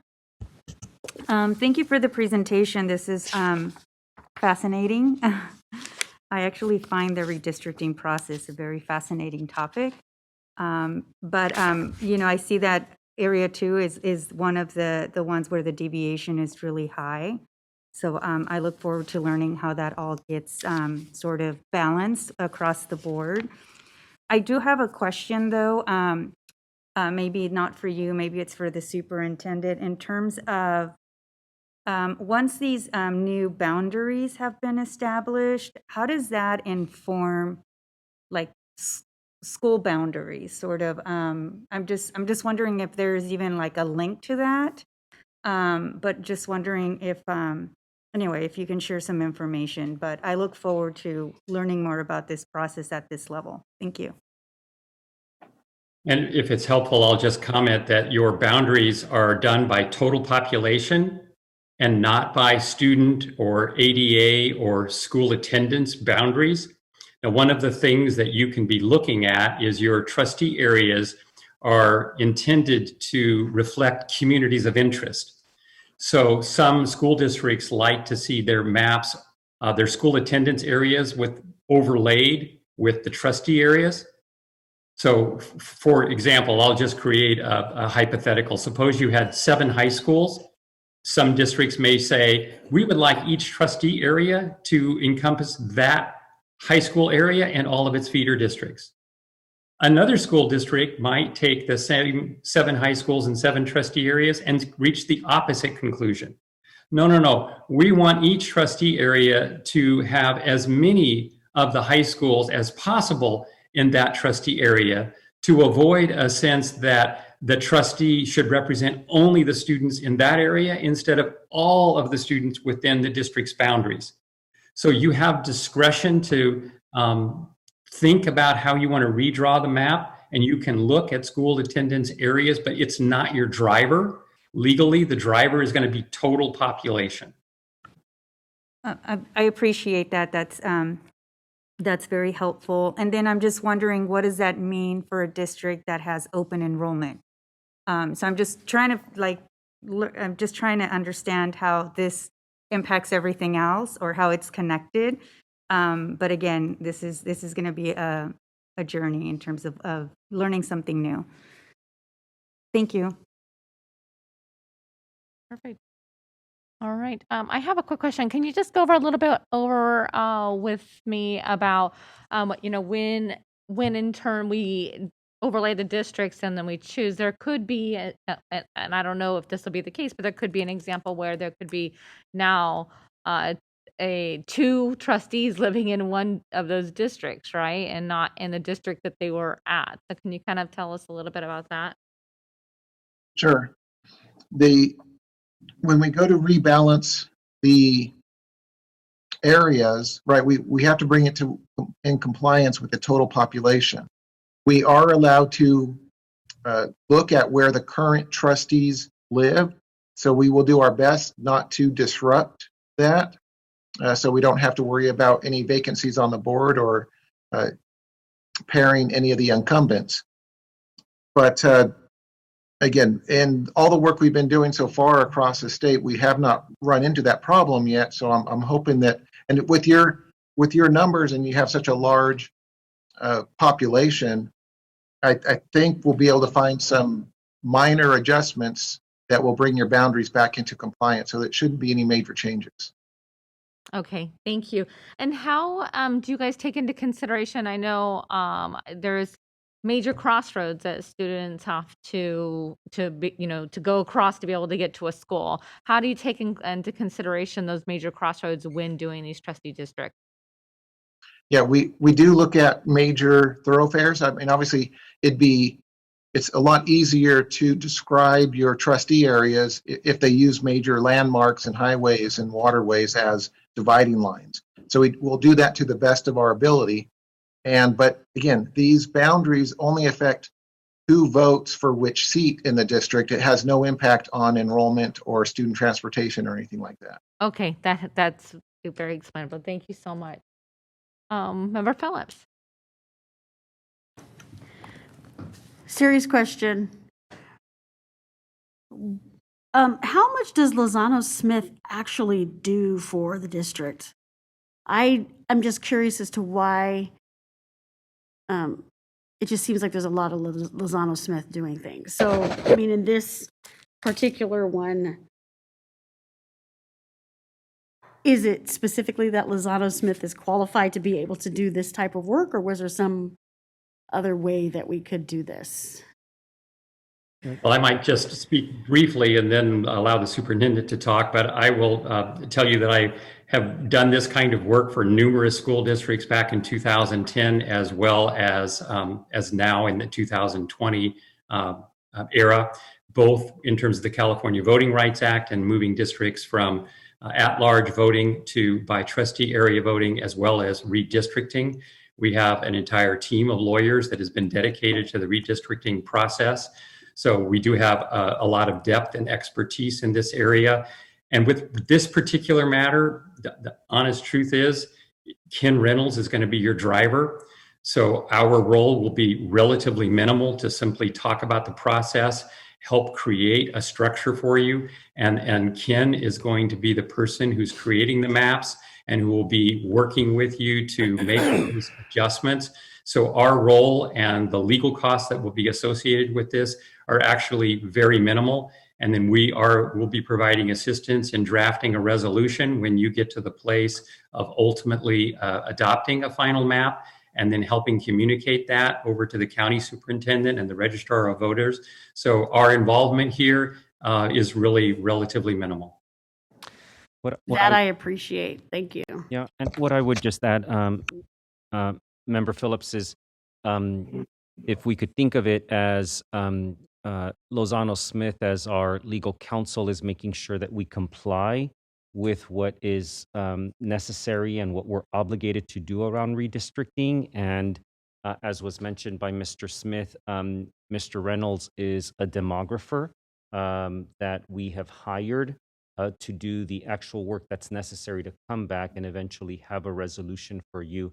So he is on contract as a demographer, and districts across the state will have to go through the same process. They might choose a different demographer to do most of the work that has to take place in order for us to comply with this. So that's the process that we're implementing. Member Morosky? No, thanks very much. Just a quick question on the maps that are compliant with the rules. So when you do move to redistrict based on the deviation that we have, do you just do you have to use like the same, I guess it was, there's around 50,000 per district. Do you have to like, would you start from that, or would you just say like make adjustments so that the peak deviation is less than 10%? In other words, do you have to get like as low as possible, or would you just have to come into compliance by being lower than 10%? Good question. Our goal is to give you a few different options. Obviously, to make some minimal changes, right? We'll just bring it under 10%, but we'll have minimal impact on the trustee areas. We'll also show you some options where we get it closer, to equal, and it's going to obviously involve more changes. So, and again, there's all the other statistics and demographics that will come along with it. And so, again, that's the purpose of showing multiple options of how it can be balanced. And so, again, every map we bring you will be a legally compliant map. And it's, again, up to you to determine what you think is best for the community and the district in moving forward. Thank you. Thank you. All right. This is a informational item, and as our presenter said, this will be brought back to us. We're looking forward to seeing the outline. Thank you, Mr. Smith and Mr. Reynolds. Good night. Good night. We still got a ways to go, so you can. Item 10.3, Facilities Master Plan. Ms. Ramos, Mr. Hickey, and Mr. Sada. Thank you, President Pritchett. Good evening, board members and superintendent. Tonight for you, we just have a very brief presentation. We provided lots of information on this. And with that, I'm going to turn it over to Dr. Sada just to give you all an update and then next steps. Thank you very much. Great. Thank you so much, Rose. And good evening, President Pritchett, board members, Superintendent Aguilar, and members of the community. As was just stated, we have a brief presentation this evening. We wanted to remind everyone that we've been working on the Facilities Master Plan for a long time, going all the way back to 2019. We had an unprecedented pandemic kind of in the middle there, and several opportunities to pivot and make sure that your questions were answered. And so here we are in October, now seeking your approval of the Facilities Master Plan. Next slide, please. The master plan was vetted and added to by several and many groups, both inside the district as well as community groups and feedback from community forums. And of course, a hearty thank you to all of you for your engagement and very good questions about all the details in the overall plan. Most recently, since the last time we met, we again held a workshop and have had 2x2s, which several of you participated in. So again, I just want to thank you for all of that great input and questions. Next slide, please. And finally, just a reminder of what you're actually approving. We've spoken about the assessments, both the Facilities Condition Index, as well as the educational assessments, which we've often called the 6 educational petals. You're also approving the Equity Index, which is linked to the Lcap through its ability to identify the students. We also have created, as you recall, a neighborhood impact study, which is on the website. And then finally, a friendly reminder that the facilities spending plan, which encompasses the project list, will come to you for approval sometime in the new year. So again, what you're approving this evening is the tool, or what we hope you will approve this evening is the tool. And again, we hope that we've been able to answer all the many fantastic questions that you've asked us. And we do again appreciate all the extra effort and time you all put into it to review the website and do your studying. And then just finally, next slide, please. Just wanted to recognize Nathaniel Browning and Amna Javed and the many staff members that have been working on this, including the DLR team and the RSS team, under the leadership, of course, of Ron Hickey and Rose Ramos. And that concludes our presentation this evening, and happy to answer any other questions that you may have. Thank you. Fantastic. Do we have any public comment? We do have one public comment from Mo Kashmiri.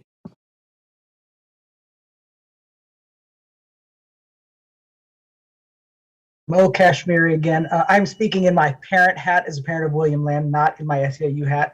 I just want to remind the district that, this plan says that we need $3.5 billion of capital funds, and we only have $750 million. We need you to make motions to actually start doing maybe some polling, which costs about $30K, about what it would take to get the rest of the way there. We need your leadership as a board to make sure we have facilities that reflect the kind of district we want to be. When I do my walkthroughs right now in the district, it's shocking how many of our facilities were built in the 1940s and are still the ones that we're using. It's time for us to get with not just the 2020s, but get ahead of that. And let's start building for the future. So I'm asking this board to have some vision and to fight for the other $2.5 billion that we need, and try to approve money to do a poll to see what it would take to get there. I think with COVID, we have an opportunity, a unique time where we can make a pitch. I know many of our classrooms didn't have windows. Many of our classrooms still, need better ventilation. Some of them only had one electricity outlet, right? This is not what we need for the future. And so I encourage this board to go and fight for the revenue that we need to really build this district into one that we can all be proud of. Thanks. Thank you. All right, Member Villa. This plan is phenomenal. I really think the tool that you guys have put together, piggybacking on what the public comment just was, this will answer those concerns. You have done the work. You've actually figured out what schools need what. You've really allocated the funds, the resources. You did the work. I don't think that we're going to have those kind of issues moving forward. And you've really indicated what kind of schools we can be creative with our workspaces, and really put that in it again in an equity lens of what schools are going to need the most. So again, I think that public comment is exactly why we're here, exactly why we're making this vote, and what we are going to expect for all of our schools moving forward. So you guys have done phenomenal work. I really appreciate the time that you've taken on our 2-bys and having these kind of conversations so we can really ask the more important questions and get here. Thank you very much. I just really appreciate it. I think the tool is amazing, and I can't wait to see what we're going to do in the district. Thank you. Member Garcia? Yes, thank you. I know this was a lot of work. I'm really excited to see it come to fruition, actually seeing projects that are being erected and worked on. So I'm excited to do to see that. I do have 2 questions. One is somewhat related to the public comment. Just thinking in terms of this tool applies to Measure H almost exclusively, right? I know that some of the needs that are identified through this tool in terms of per school site, some of those needs, especially around ventilation, will be met either with Measure H dollars or maybe other dollars, right? With one-time funds, our COVID dollars. So I think at some point, and I don't know, this is a question, the timeline as to when we reassess what the need is, because it was $3.5 billion before COVID. And now that we've had, some time to maybe, get this tool in place to then start thinking about how we're going to spend down Measure H dollars plus the one-time COVID dollars. I don't know if 3.5 minus the 750 is up or down. I don't know if it's the right number anymore. Maybe it's more, maybe it's less, so that we can start talking about the next bond. So I just don't know if that's how long into maybe the next few years we start talking about when we reassess our need. Can somebody answer that question? And then I have one more question.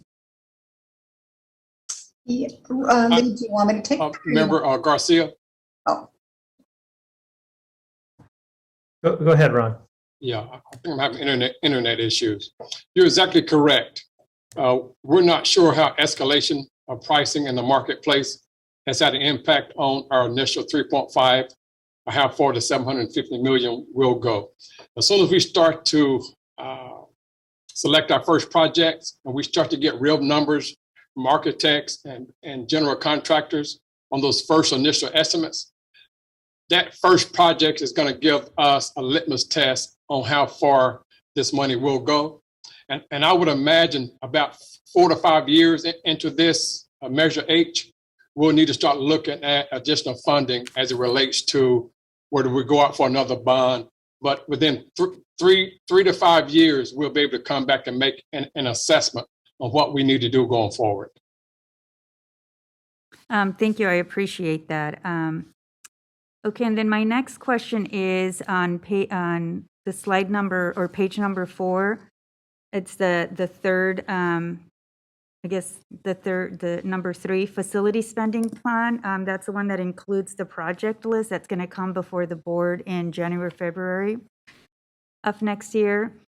What happens once the board approves a project list and changes on projects on that list need to be either removed or added? What's the process to do that once the board approves a project list? Once that list is approved, Member Garcia, if there's any change that needs to be made, I'll be responsible for justifying the need for that change. I'll submit that to Chief Business Officer Rose Ramos. She'll review it. The superintendent will review it. Then we'll make the determination if it does need to actually change. Then it'll come to the board for that approval to renew that list. Okay, so it starts with staff, but then it comes back to the board for final vote on making a change. Absolutely. Okay, thank you. Great. I would only add, if I may, that if you recall, this request for approval is for the tool that will allow us to then put together this list. So this is really just the beginning of the journey into Measure H. Yes, thank you, Mr. Sada. Member Roan? I'll keep mine very brief.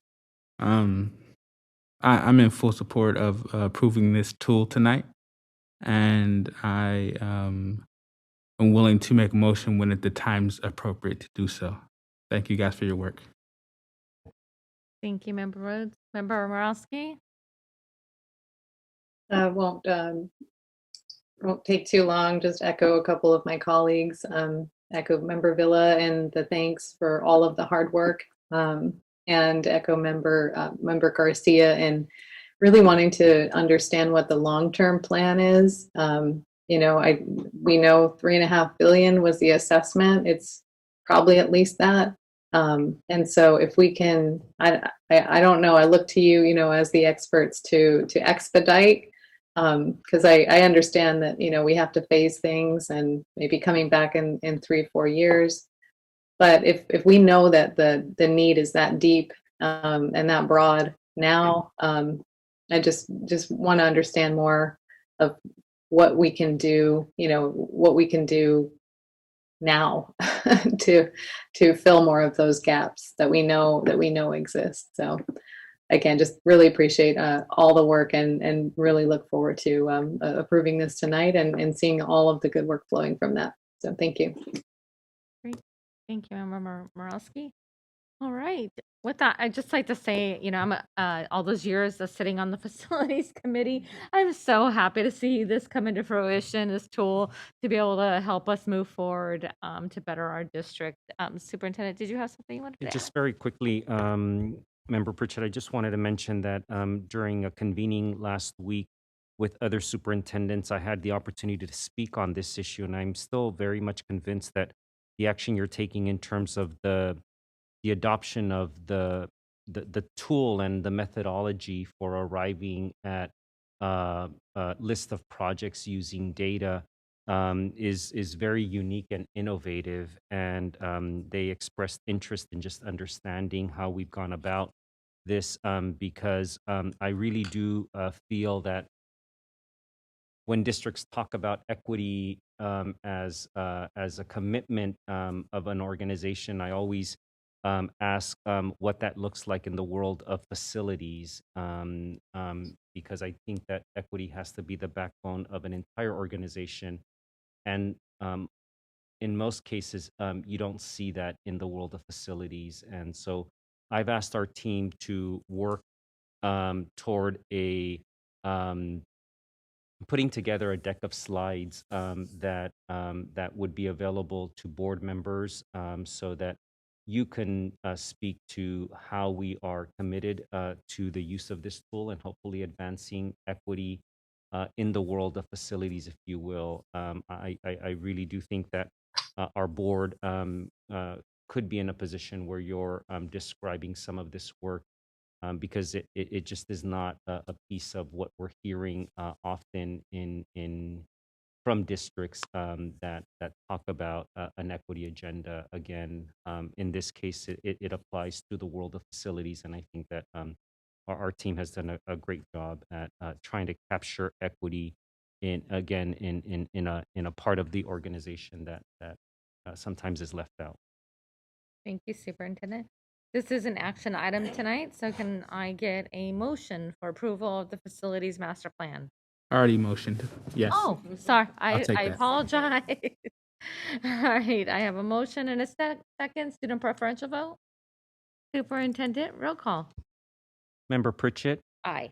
Member Morowski, Aye. Member Garcia, Member Villa, Aye. Member Rhodes, Aye. Member Phillips. Aye.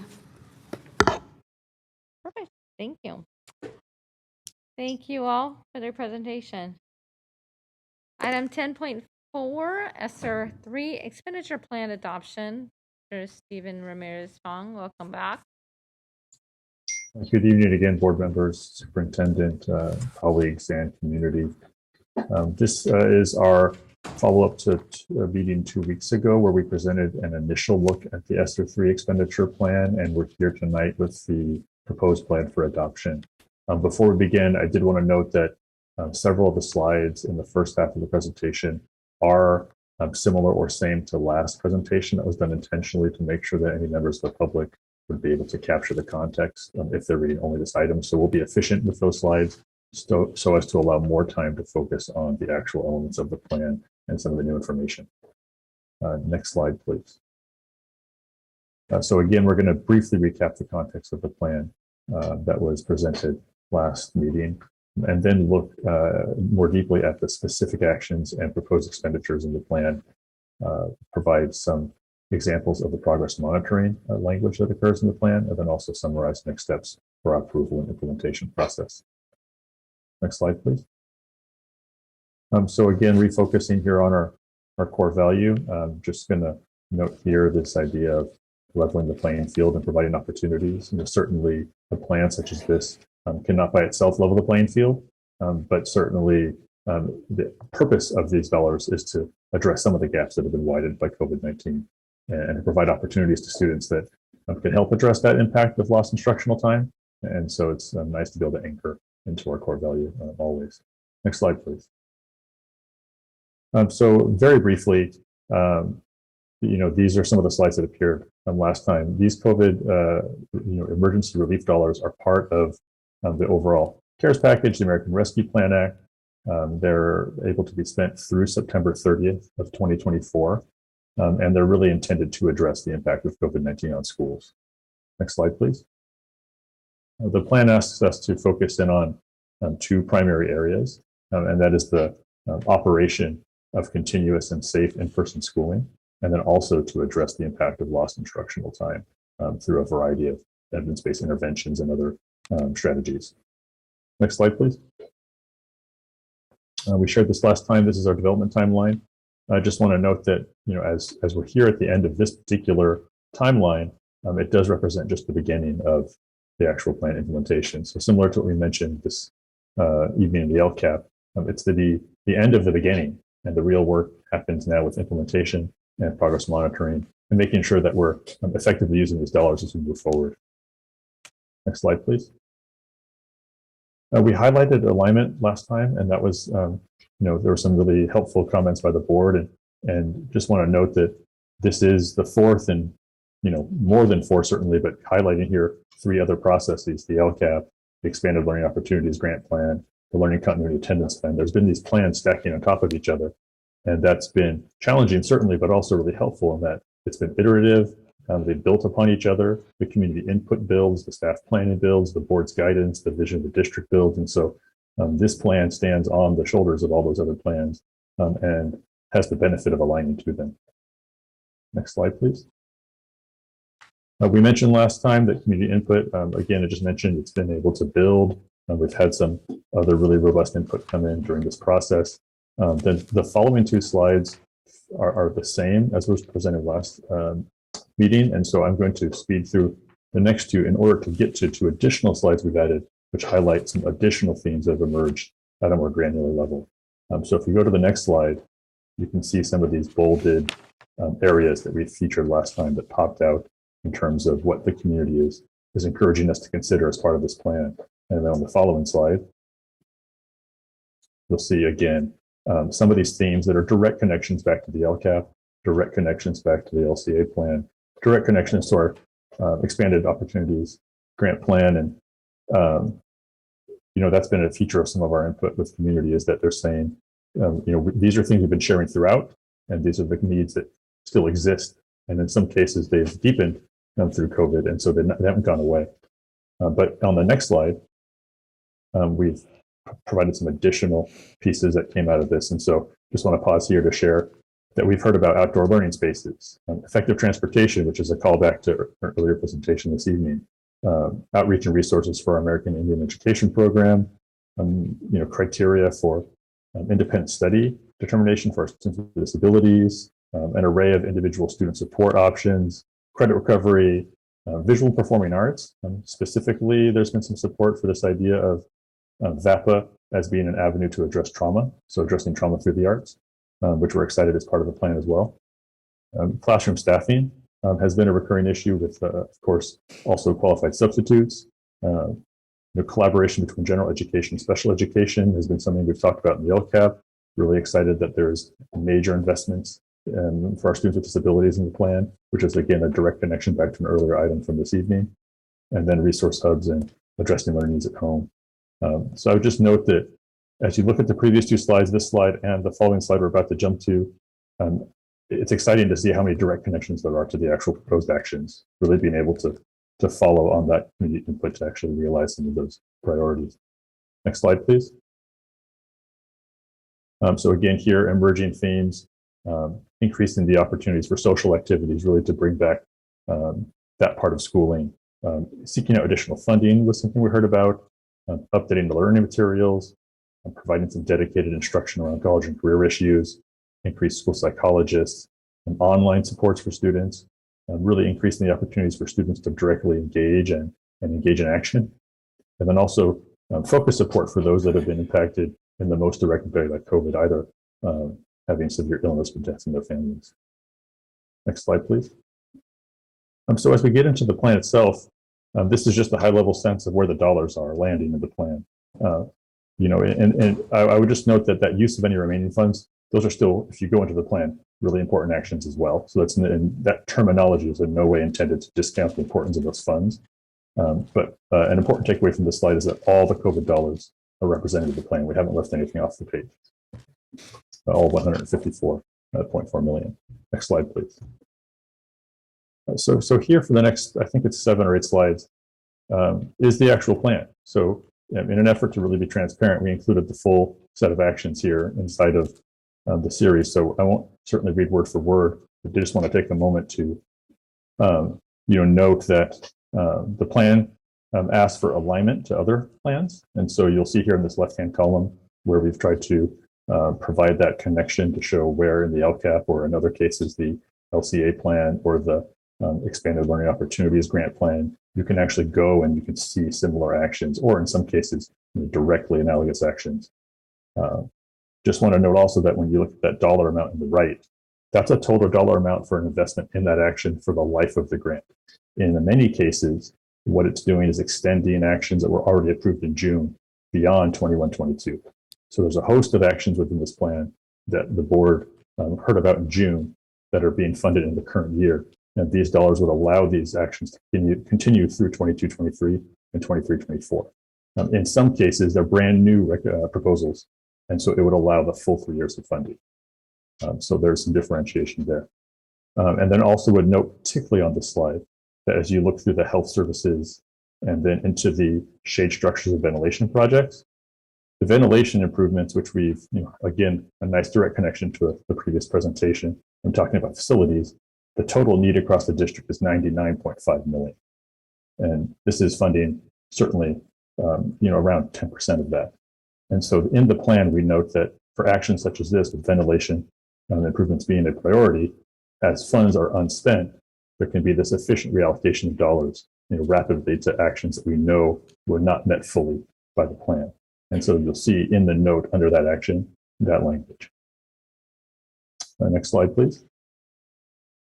As you get into section B, where you really talk about the host of actions that are addressing the impact of lost instructional time, you'll see a lot of connections of things we've heard about over the last several plans and in our various conversations around needing to have restorative restart, guidance and counseling, student opportunities.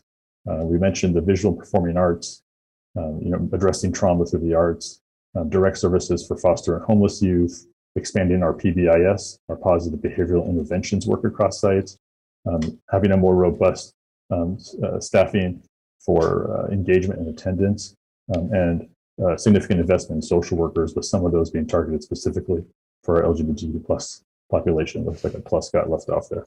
My apologies. Next slide, please. As we extend through the section B, additional actual staffing for homeless and foster youth services to be able to lower caseload ratios and really deliver a lot of direct support to those families and students.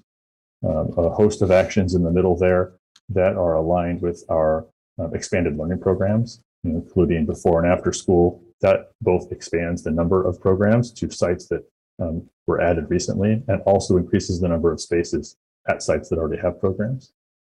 It provides that extended summer learning all the way out through 2024, and then has other key expansions like our Men's and Women's Leadership Academy, American Indian Education Program, and Student Ambassador programs.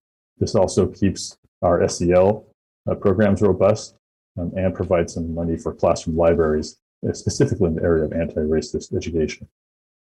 Next slide, please. And then rounding out section B. Section B is the largest in terms of dollars. That's why there are so many actions here. Setting aside some funds to actually be able to identify key partnerships with community-based organizations. Again, that's a set aside, so it's not specifying here what those are, but it's allowing our departments and staff time to identify those key points of leverage. Being able to expand some data and assessment support, some major investments again in our students with disabilities, ed tech, and our special education staffing, and then expanding some really strategic areas around special education, such as our school psychologists, some administrators of teaching and learning, and then also some board certified behavior analysts, and then increasing our capacity within English language development. And then lastly, but not least, here at the bottom of this page, I'm setting aside some money for school sites to be able to use this money directly. And so there would be a bucket set aside for schools to be able to come up with their localized plans to be able to address the impact of lost instructional time that makes sense in their context. And the key is that they would really need to adhere to the same type of thinking the plan asks us to do. How are they going to monitor progress? What's the frequency? And how are they going to use those funds within the context of the grant? Next slide, please.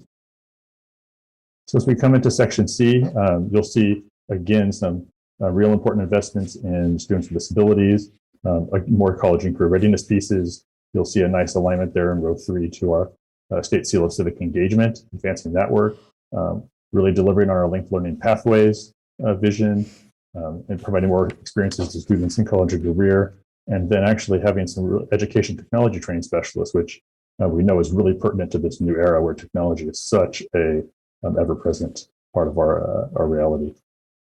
Next slide, please.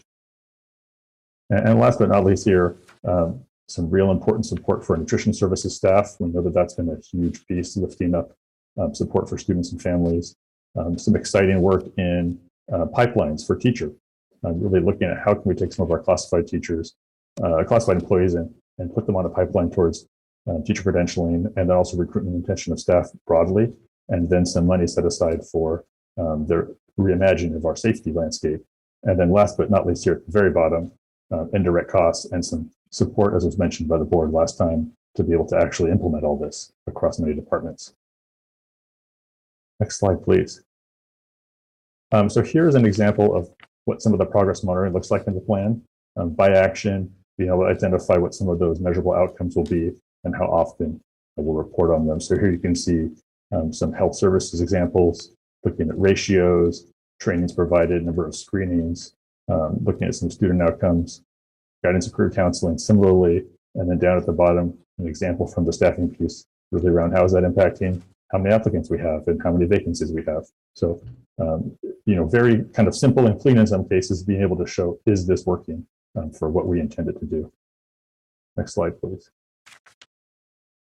So for next steps, following, the anticipated adoption, we would be submitting to the Sacramento County Office of Education, who in turn will follow up with the state. And then again, that is the end of the beginning, because we know this is a 3-year plan, and there's many things that we cannot foresee, precisely in the next 3 years, and we'll need to be flexible and adaptable. And we know we also want to use the funds to their maximum effect, and so we'll be looking to reallocate as needed, if that's the case. And then we will definitely be back for the first milestone in February as part of that supplement to the annual update. Next slide, please. That is all. That's our last slide, and I'm happy to answer any questions. I'm having input before we move for adoption. Great, thank you. Do we have any public comment on this item? No public comment on this item. Okay, perfect. Do we have any board comment or question? Impressive. All right, with that, I will take a motion to approve the Oh, I'm sorry, I didn't see it, just popped up. Member Garcia? Yes, thank you. Thank you for all this hard work. This is exciting stuff. Looking forward to spending these dollars and making these very, very necessary investments. I did have a question about some of the expenditures outlined in here.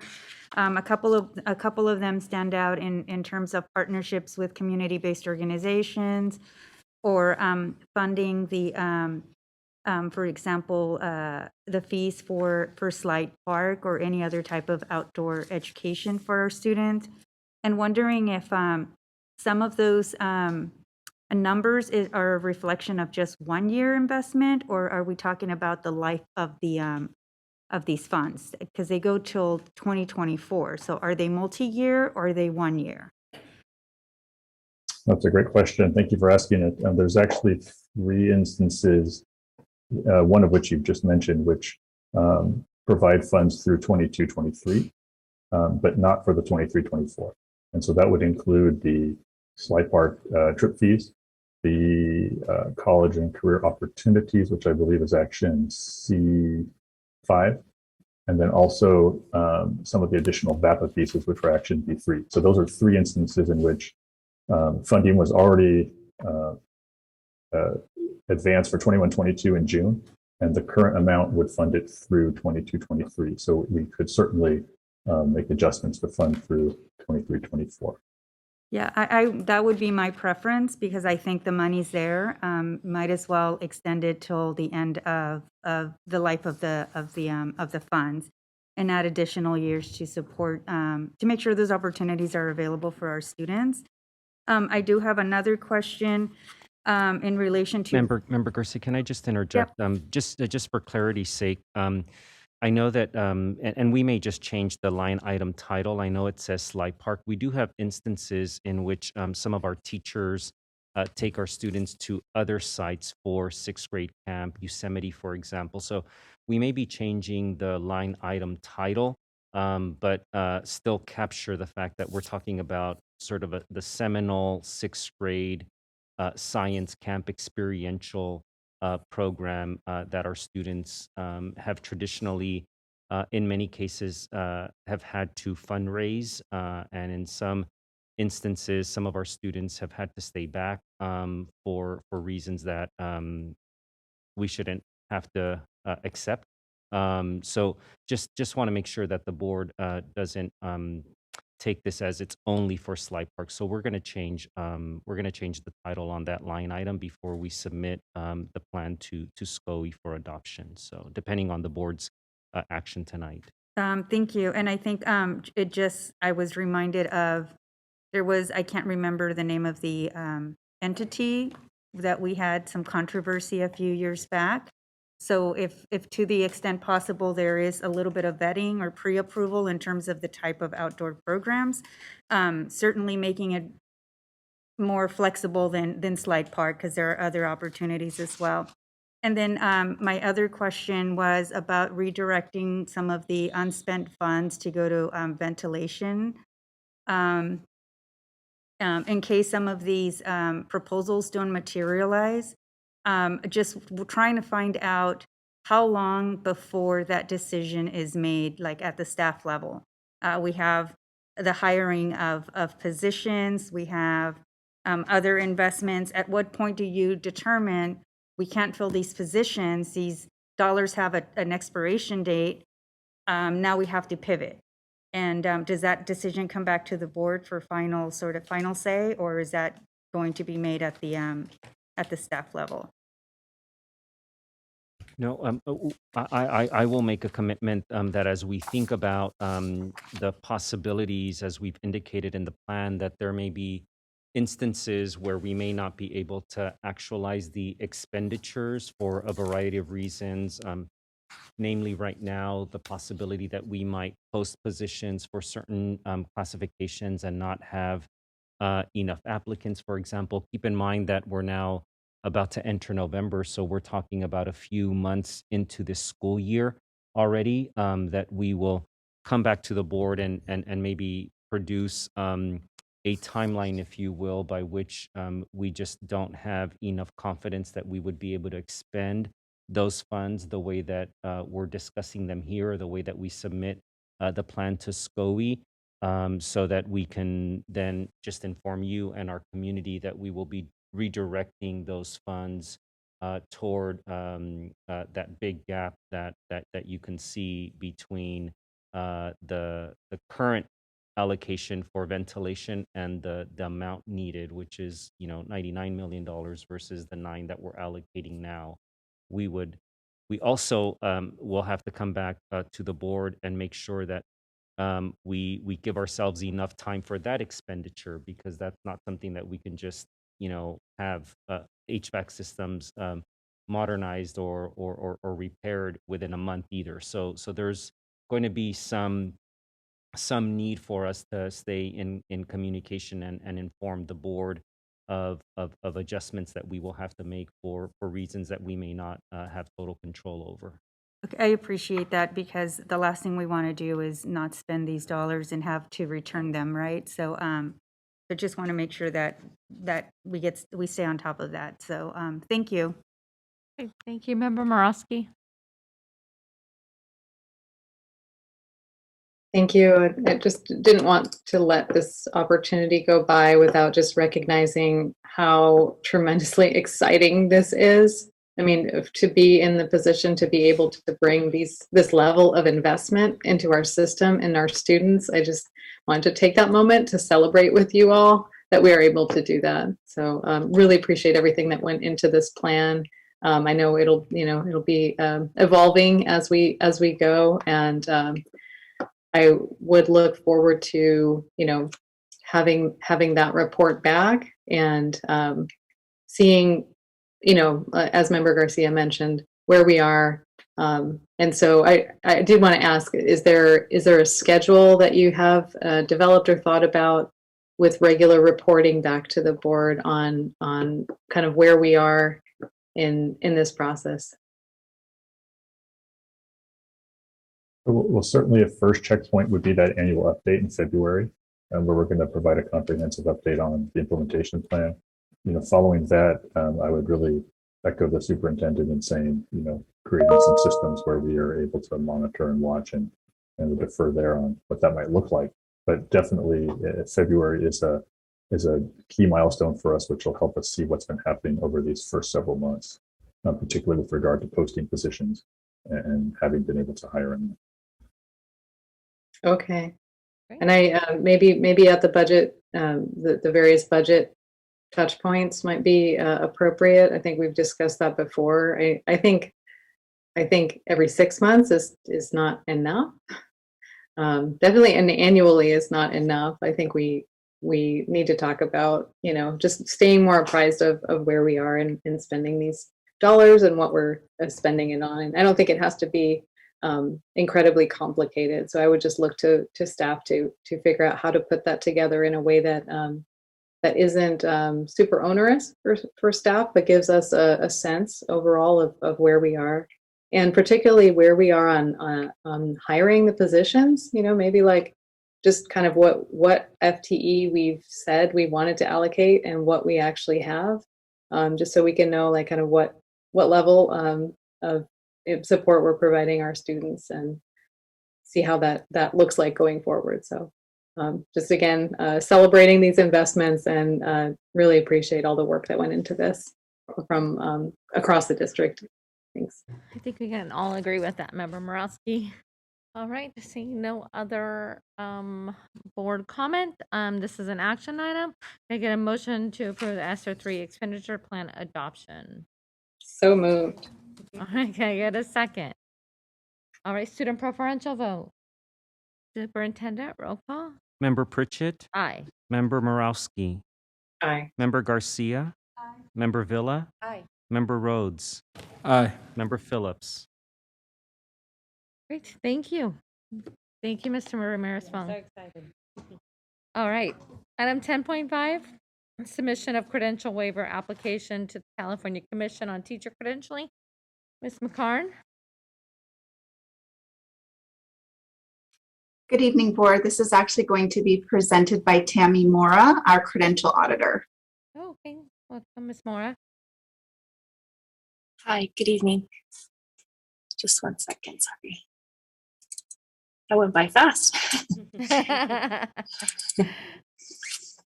Okay, so good evening, Board President Pritchett, board members, Superintendent Aguilar. We are here this evening to present to you and ask for your approval of a credential waiver application. Next slide, please. Ed Code provides an opportunity for districts to waive a portion of credential requirements in order to allow educators a little more time to complete their credential requirements. In order to submit credential waiver applications for certificated employees in need, CTC, the Commission on Teacher Credentialing, requires a public notice process and board approval prior to submission of any waiver applications. That is why we're here this evening. Next slide, please.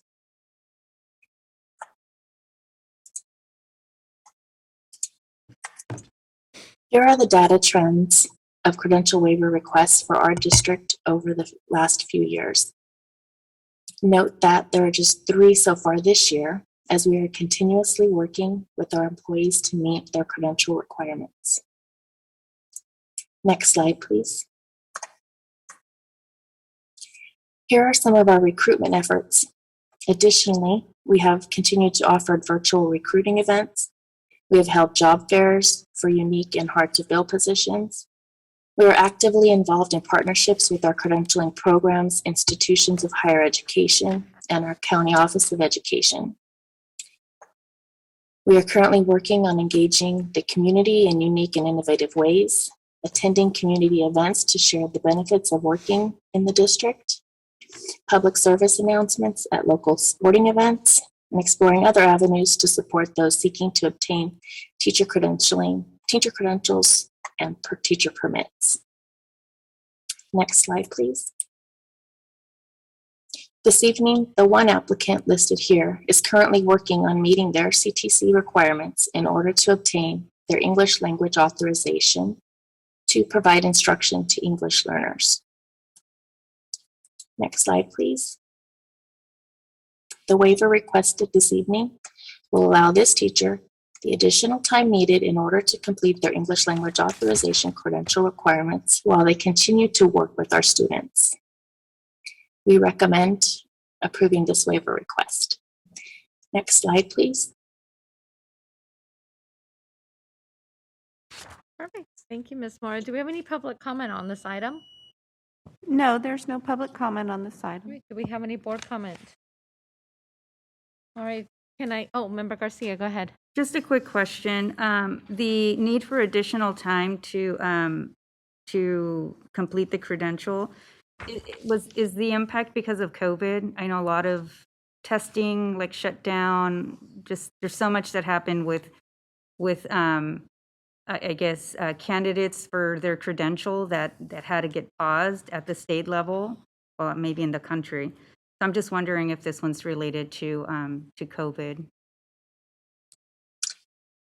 Specifically for this credential, it is not. However, that would definitely impact with all of our educators that are in need of taking exams. This particular credential is a career technical education credential, and they are actually earning their English language authorization while they're in the program. And this specific type of credential does not have an emergency English learner authorization allowable for this type, where single subject, multiple subject education specialist credentials do. So this particular credential is just unique in that way. So the only option to allow them to work in our district, our diverse district, is to get them a waiver while they complete their credential requirements with their preliminary credential. So they have a preliminary credential, but it does not have the English learner embedded in it like the other credentials do. Member Road? The career technical degree, that's from Sac State, correct? I just wanted to be clarified. No, career technical education credentials typically are earned at at county offices of education. They're not based on school, a bachelor's degree. Okay. All right, that's all I want to know. I want to see where he was getting the certificate from. Okay. All right. With that, can I get a motion to move this from conference to action? So moved.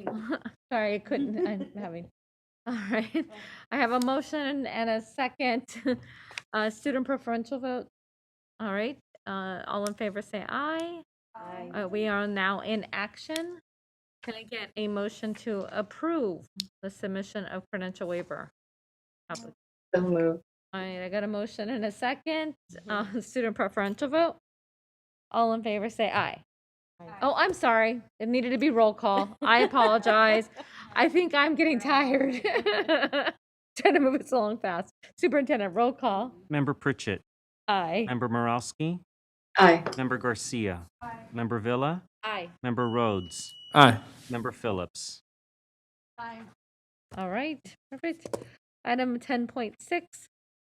Discussion and possible approval of resolution number 3237, authorizing the continued use of remote teleconference provisions pursuant to AB 361 and Government Code Section 54953. Mr. Bozia?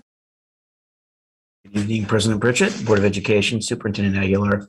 I'm here to present to you Resolution 3237, authorizing the continued use of remote teleconferencing provisions pursuant to new law AB 361 that went into effect on October 1st, 2021. The law authorizes public agencies to continue conducting public meetings remotely during a state of emergency, so long as certain conditions are met. On September 30th, the board adopted Resolution 3230, making the findings necessary to enable the board to continue its practice of hosting the board meetings through remote teleconferencing means. Now the board must reconsider the circumstances of the state of emergency and make additional findings by majority vote, and continue to do so every 30 days to enable use of the more relaxed rules for teleconferencing. Those findings include that the state of emergency continues to directly impact the ability of the members to meet safely in person. If the board does not reconsider the state of emergency and make additional findings, the board may no longer use the relaxed teleconferencing rules, and meetings will revert back to fully in person, adhering to the original teleconferencing rules, should a member of the board wish to attend the meetings remotely. In adopting this resolution, meetings may continue as they have through November 20, giving staff time to prepare the facilities for full in-person meetings. It should be noted that the district must require members of the public who attend in person to comply with all state and local orders regarding masks. This is especially important as there is a student board member, and therefore the boardroom must adhere to the same masking requirements as school sites generally in the district. I will now turn the matter over to the board for its consideration. Thank you, Raul. And so just to clarify, if this resolution is adopted, the meetings may continue as they have been through November 20th. And if the board does not adopt another resolution before November 20th, then we will return to full in-person meetings starting our December 16th meeting. By passing this resolution, it will give district staff more time to prepare for the district facilities to have us and our community safely and be able to host the public again. It is important for our community members to know that once we do start having in-person live meetings once again, that you will be required to comply with all district health and safety protocols, which will be strictly monitored and enforced. Currently, these measures are based on both state and local orders, guidelines, including wearing a mask at all times during meetings and complying with social distancing. Anyone who does not comply with these protocols will be asked to leave. Obviously, we are not at that point, but I want to make sure that we are prepared when we do. We will provide a notice to the public of specific safety protocols in order to in place prior to any board meetings. I think that is it. The district does not intend to provide a Zoom option for public comment once meetings resume into public. Any requests for accommodations by the public will be addressed on an individual basis, and the agenda includes direction for notifying the board office of such requests. The district will continue to broadcast its meetings as it's done in the past. Do we have any public comment on this item? No public comment on Do this we have item. any board comment on this item? All right, can I get a motion for approval of resolution number 3237? I have a motion and Second. second. All right, thank you. I have a motion and a second. Student preferential vote? Perfect. Superintendent, roll call? Member Pritchett, Aye. Member Morowski, Aye. Member Garcia, Member Villa, Aye. Member Rhodes, Aye. Member Phillips. Aye. Perfect, thank you. Item 11.0, public hearings. 11.1, public hearing, first reading of revised board policy 4119.21, professional standards. Previously labeled Code of Ethics. Mr. Bozio, Ms. McCarn. Thank you. Good evening, board members, superintendent, President Pritchett. We appreciate being here with you this evening. We're going to talk to you about two items, the first of which is the revision of a board policy 4119.21. Next slide, please. So we currently have a board policy that we refer to as the Code of Ethics board policy. This revision is intended to focus on professional standards. So the Code of Ethics that's currently in place was adopted in 2002 and has not been revised since. So certainly you can tell it's time for such revision. It will focus on not only the professional standards, but helping to bring us in line with what others are experiencing as well. Next slide, please.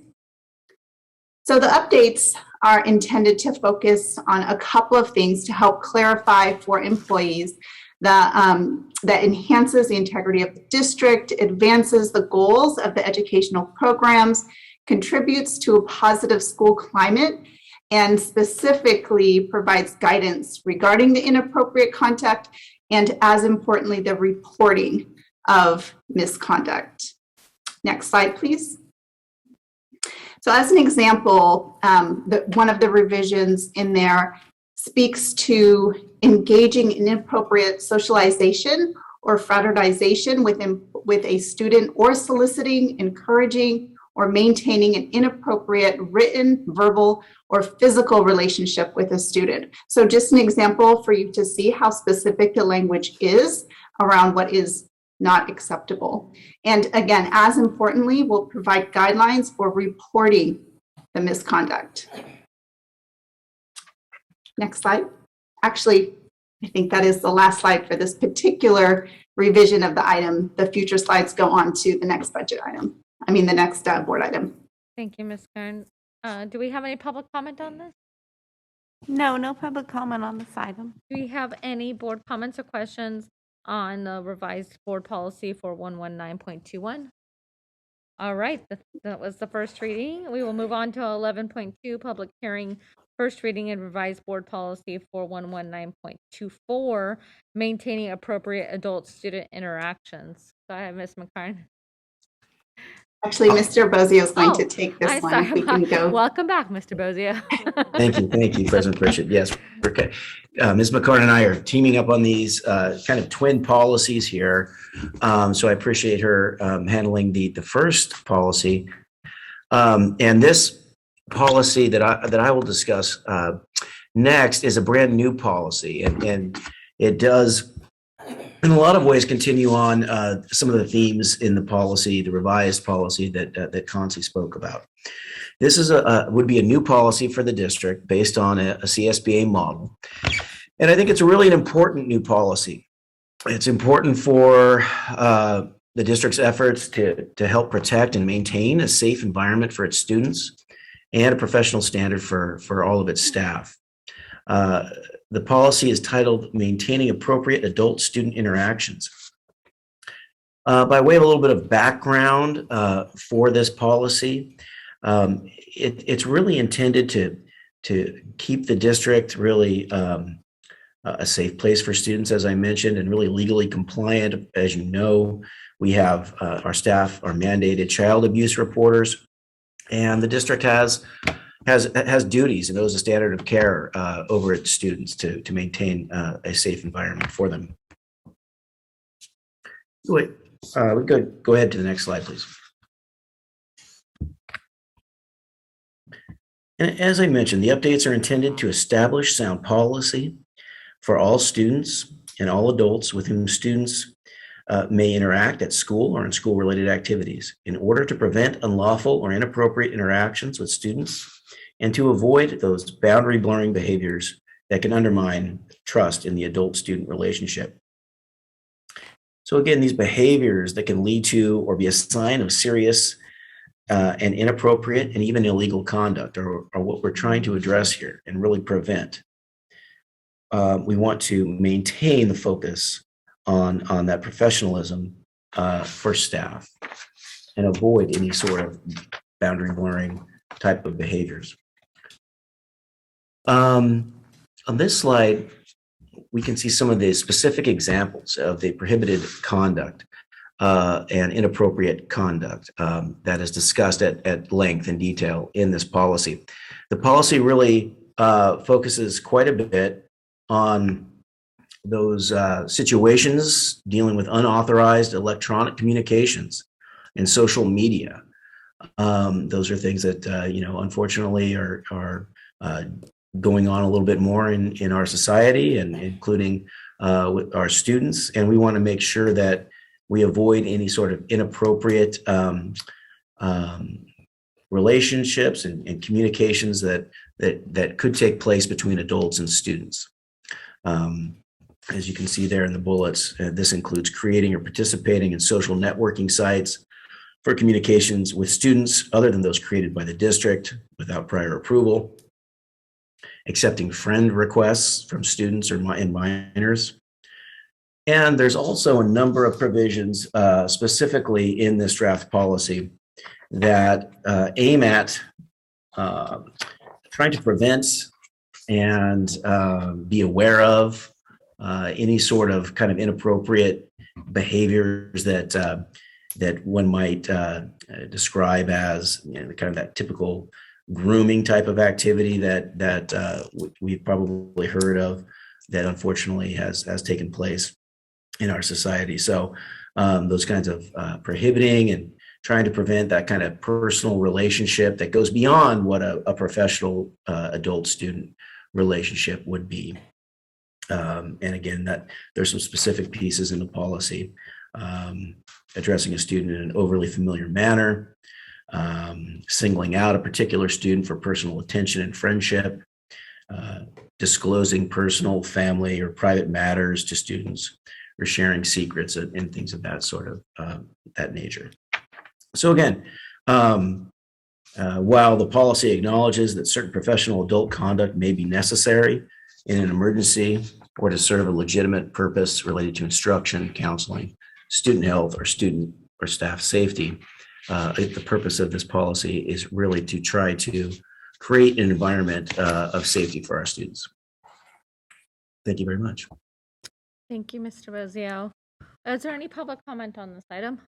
No, no public comment on this item. Mr. Bozio, I have a quick question for you. If this policy is passed, how will it be communicated out to our school sites in terms of adults friending students on social media?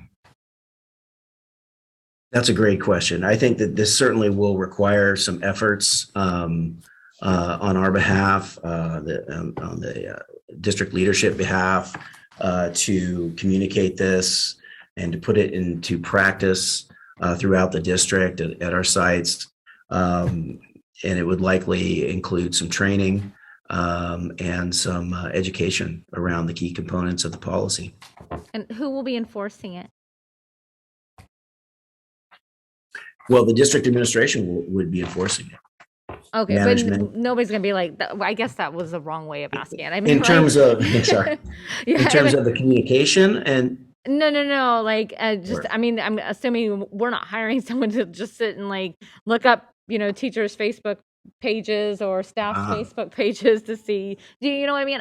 And the reason why I ask is, I know that there's a lot of teachers, especially in high school, that are friends with their students on social media, and it just is a friend on social media. And so I guess this board policy just enforces that if something happens and we say that we had a board policy. I mean, I'm just trying to like figure out like exactly like how is this enforced?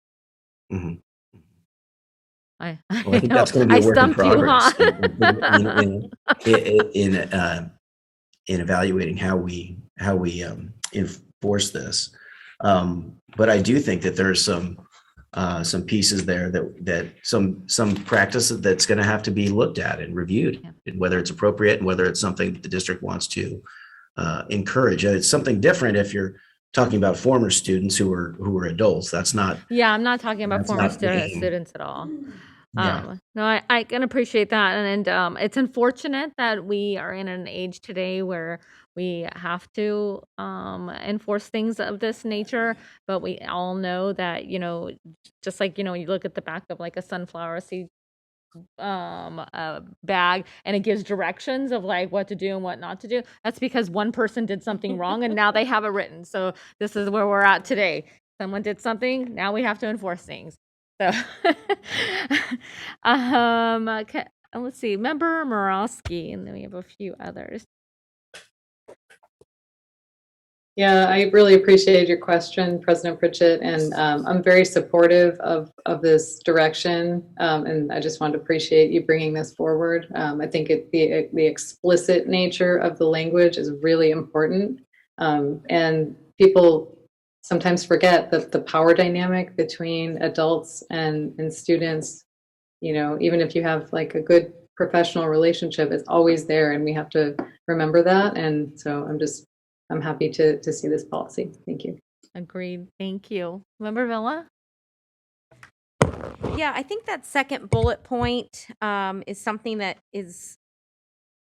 doesn't sit right with me, just because I do, like, President Pritchett had mentioned, I do know, there are teachers who, do have students who, say they're in junior high, and they have students that are in high school that they have known, or I just don't know, what do we deem inappropriate, and are we going to police teachers on this matter? because again, I know that there is, we know what's right and wrong. We know that there is grooming, and we know we have to have some standards set in place. But I also don't want to use this as an invitation to, again, police teachers on their social media pages of having connections with students that, are appropriate versus those that are not. That's just going to be a really fine line for me of us telling teachers that they cannot maybe connect with a student that maybe really genuinely needs that teacher connection, maybe outside of school. Great. Thank you, Member Villa. Member Garcia? Thank you. I think Ro answered my question. I was wondering about implementation and training and the frequency of that, but I think you answered that question earlier. So thank you. Thank you. Member Phillips? It sounds to me like because district staff are mandated reporters, that they would be the persons reporting suspicious activities, things that they think are, child abuse or neglect. And with regard to training, are we going to have any specific training that instructs district staff how to be a mandated reporter? I think Simply knowing that you are does not always work. And I only say this because I deal with mandated reporters every day, all day. And I don't know if the district has anything in play that allows us to instruct mandated reporters how to be a mandated reporter. I hope that makes sense. Sure. No, we definitely do. And we're required to provide annual training on mandated reporter responsibilities and procedures and so forth. Okay. Excuse me. And I know Ms. McCorn might be able to elaborate a little bit on that, but we definitely have that training in place. Okay. Thank you. Mm-hmm. Great. Thank you. All right. With no other comments, we will be bringing this back, both of these resolutions back at not resolutions, board policies back at probably in the next board meeting, I'm assuming. All right. With that, item 11.3, public hearing resolution 3235, compliance with the pupil textbook and instructional materials incentive program act. Good morning. Thank you, President Pritchett, and good evening, board members and superintendent. This presentation is designed to give you a very brief overview of the Textbook and Instructional Materials Incentive Act. This is the process by which we ensure that all of our students have access to required texts and materials. Next slide, please. While we know that access to high quality instruction and tiered systems of support are paramount, access to textbooks and materials is also an essential element of our commitment to equity, access, and social justice for all students as well. Next slide, please.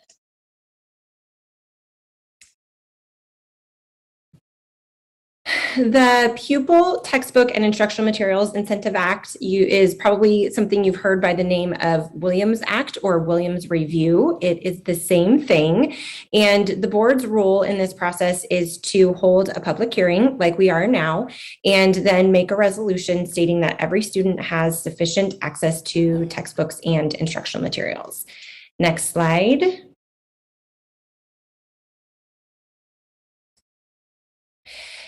First, though, the Sacramento County Office of Education visits selected sites to determine that students have sufficient materials in core subject areas, including science lab needs, and that the school is reporting accurate data to the public, and that our facilities are in good repair.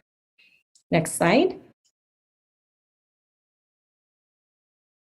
While SCOE only visits selected sites at random, we survey all of our sites for textbook and material sufficiency, and then we fill all of the needs as we learn about them. I'd like to give a quick shout out to our library textbook services team who worked countless hours this summer to inventory all of our textbooks and secure additional textbooks as needed due to all of the inventory loss that we had during COVID and distance learning. This team of just 3 does not rest until all needs have been fulfilled. Once SCOE has conducted the site visits, the sites then work collaboratively with LTS to fill any insufficiencies. Next slide, please. This year, 27 Sac City sites were selected, with the exception of 2 sites. All were cleared immediately. We had to track down some specific Waldorf materials that were lost due to distance learning for AM Win, and Hiram Johnson has eye washing stations on order. And other than that, we are all set. Next slide, please. Here, I've shared a little data with you about funding for textbooks and instructional materials. You'll see that in addition to standard funding amounts, we've also allocated some ESSER funding to recover textbook loss, as well as $5 million this year for our K-5 science adoption, which you will hear more about later this school year. We do have a number of teachers and schools participating in the first round of piloting for that. Next slide, please. And with that, my recommendation is that the board approves resolution number 3235 to certify that our Sac City students have sufficient textbooks and instructional materials. Thank you. Thank you, Ms. Hanson. Do we have any public comment on this item? No, no public comment on this item. Okay, perfect. Can I get, do you want to go from conference to action first? We're going to get a motion to go from conference to action. All right. Can I get a second? Student preferential vote? All right, all in favor say aye. Aye. All right, we are now in conference. Member Garcia, go ahead. Yeah, so I have a question about the sufficiency of textbooks in the independent study program. So I'm just wondering if the textbooks are tied to the site. This year was very different because we have more students in a learning in a different way. Just wondering if those textbooks are sufficient for the students in the independent study program, or those that are waiting to be assigned a teacher. So the textbooks are assigned to the site. So they're issued through the School of Residence. So students were directed to get their textbooks from the School of Residence, and then Capital City is then providing additional instructional materials as needed. And we know that the students have the textbooks from their School of Residence? They should. We have been doing our very best to keep track of that and provide those as the needs have come about. We have, as Cap City has requested materials, we've worked with LTS to make sure that we've provided that to them. We've also worked with the Schools of Residence to make sure that they have adequate materials as well. In addition, we've also worked to ensure that students who are at Cap City also have access to online instructional materials, so the curriculum resources that are available online as well. Okay, because at some point we need to learn more with more specifics, like with the status of the program, including the sufficiency of textbooks and whatnot. I think that's something I heard that is still lacking. That was a couple of weeks ago, but there's still a disconnect between what the student has through their School of Residence as they're waiting to become fully immersed in the independent study program. So thank you. Great.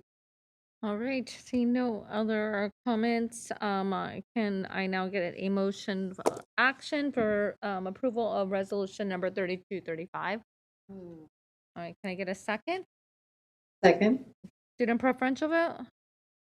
All right, superintendent roll call. Member Pritchett? Aye. Member Morowski? Aye. Member Garcia? Aye. Member Villa? Aye. Member Rhodes? Aye. Member Phillips? Aye. All right. Item 12.0, consent agenda. I get okay, I have a motion for approval of consent agenda. Can I get a second? All right, the superintendent roll call. Member Pritchett? Aye. Member Morowski? Aye. Member Garcia? Aye. Member Villa? Aye. Member Rhodes? Aye. Member Phillips? Aye. All right. What was that? Oh, I'm sorry, student preferential vote. Thank you. Item 13.0, business and financial information reports received. Item 14.0, future board meeting dates and locations, November 4th and November 18th. With that, I will take a motion for adjournment. Student board member, would you like to move? Can I get a second? All right, all in favor? You opposed? All right. Well, before we adjourn, I would just like to say I'm wishing Miss Anita, our beloved parent participation preschool teacher, a very happy heavenly birthday. All right. All in favor say aye. Aye. Thank you. See you later.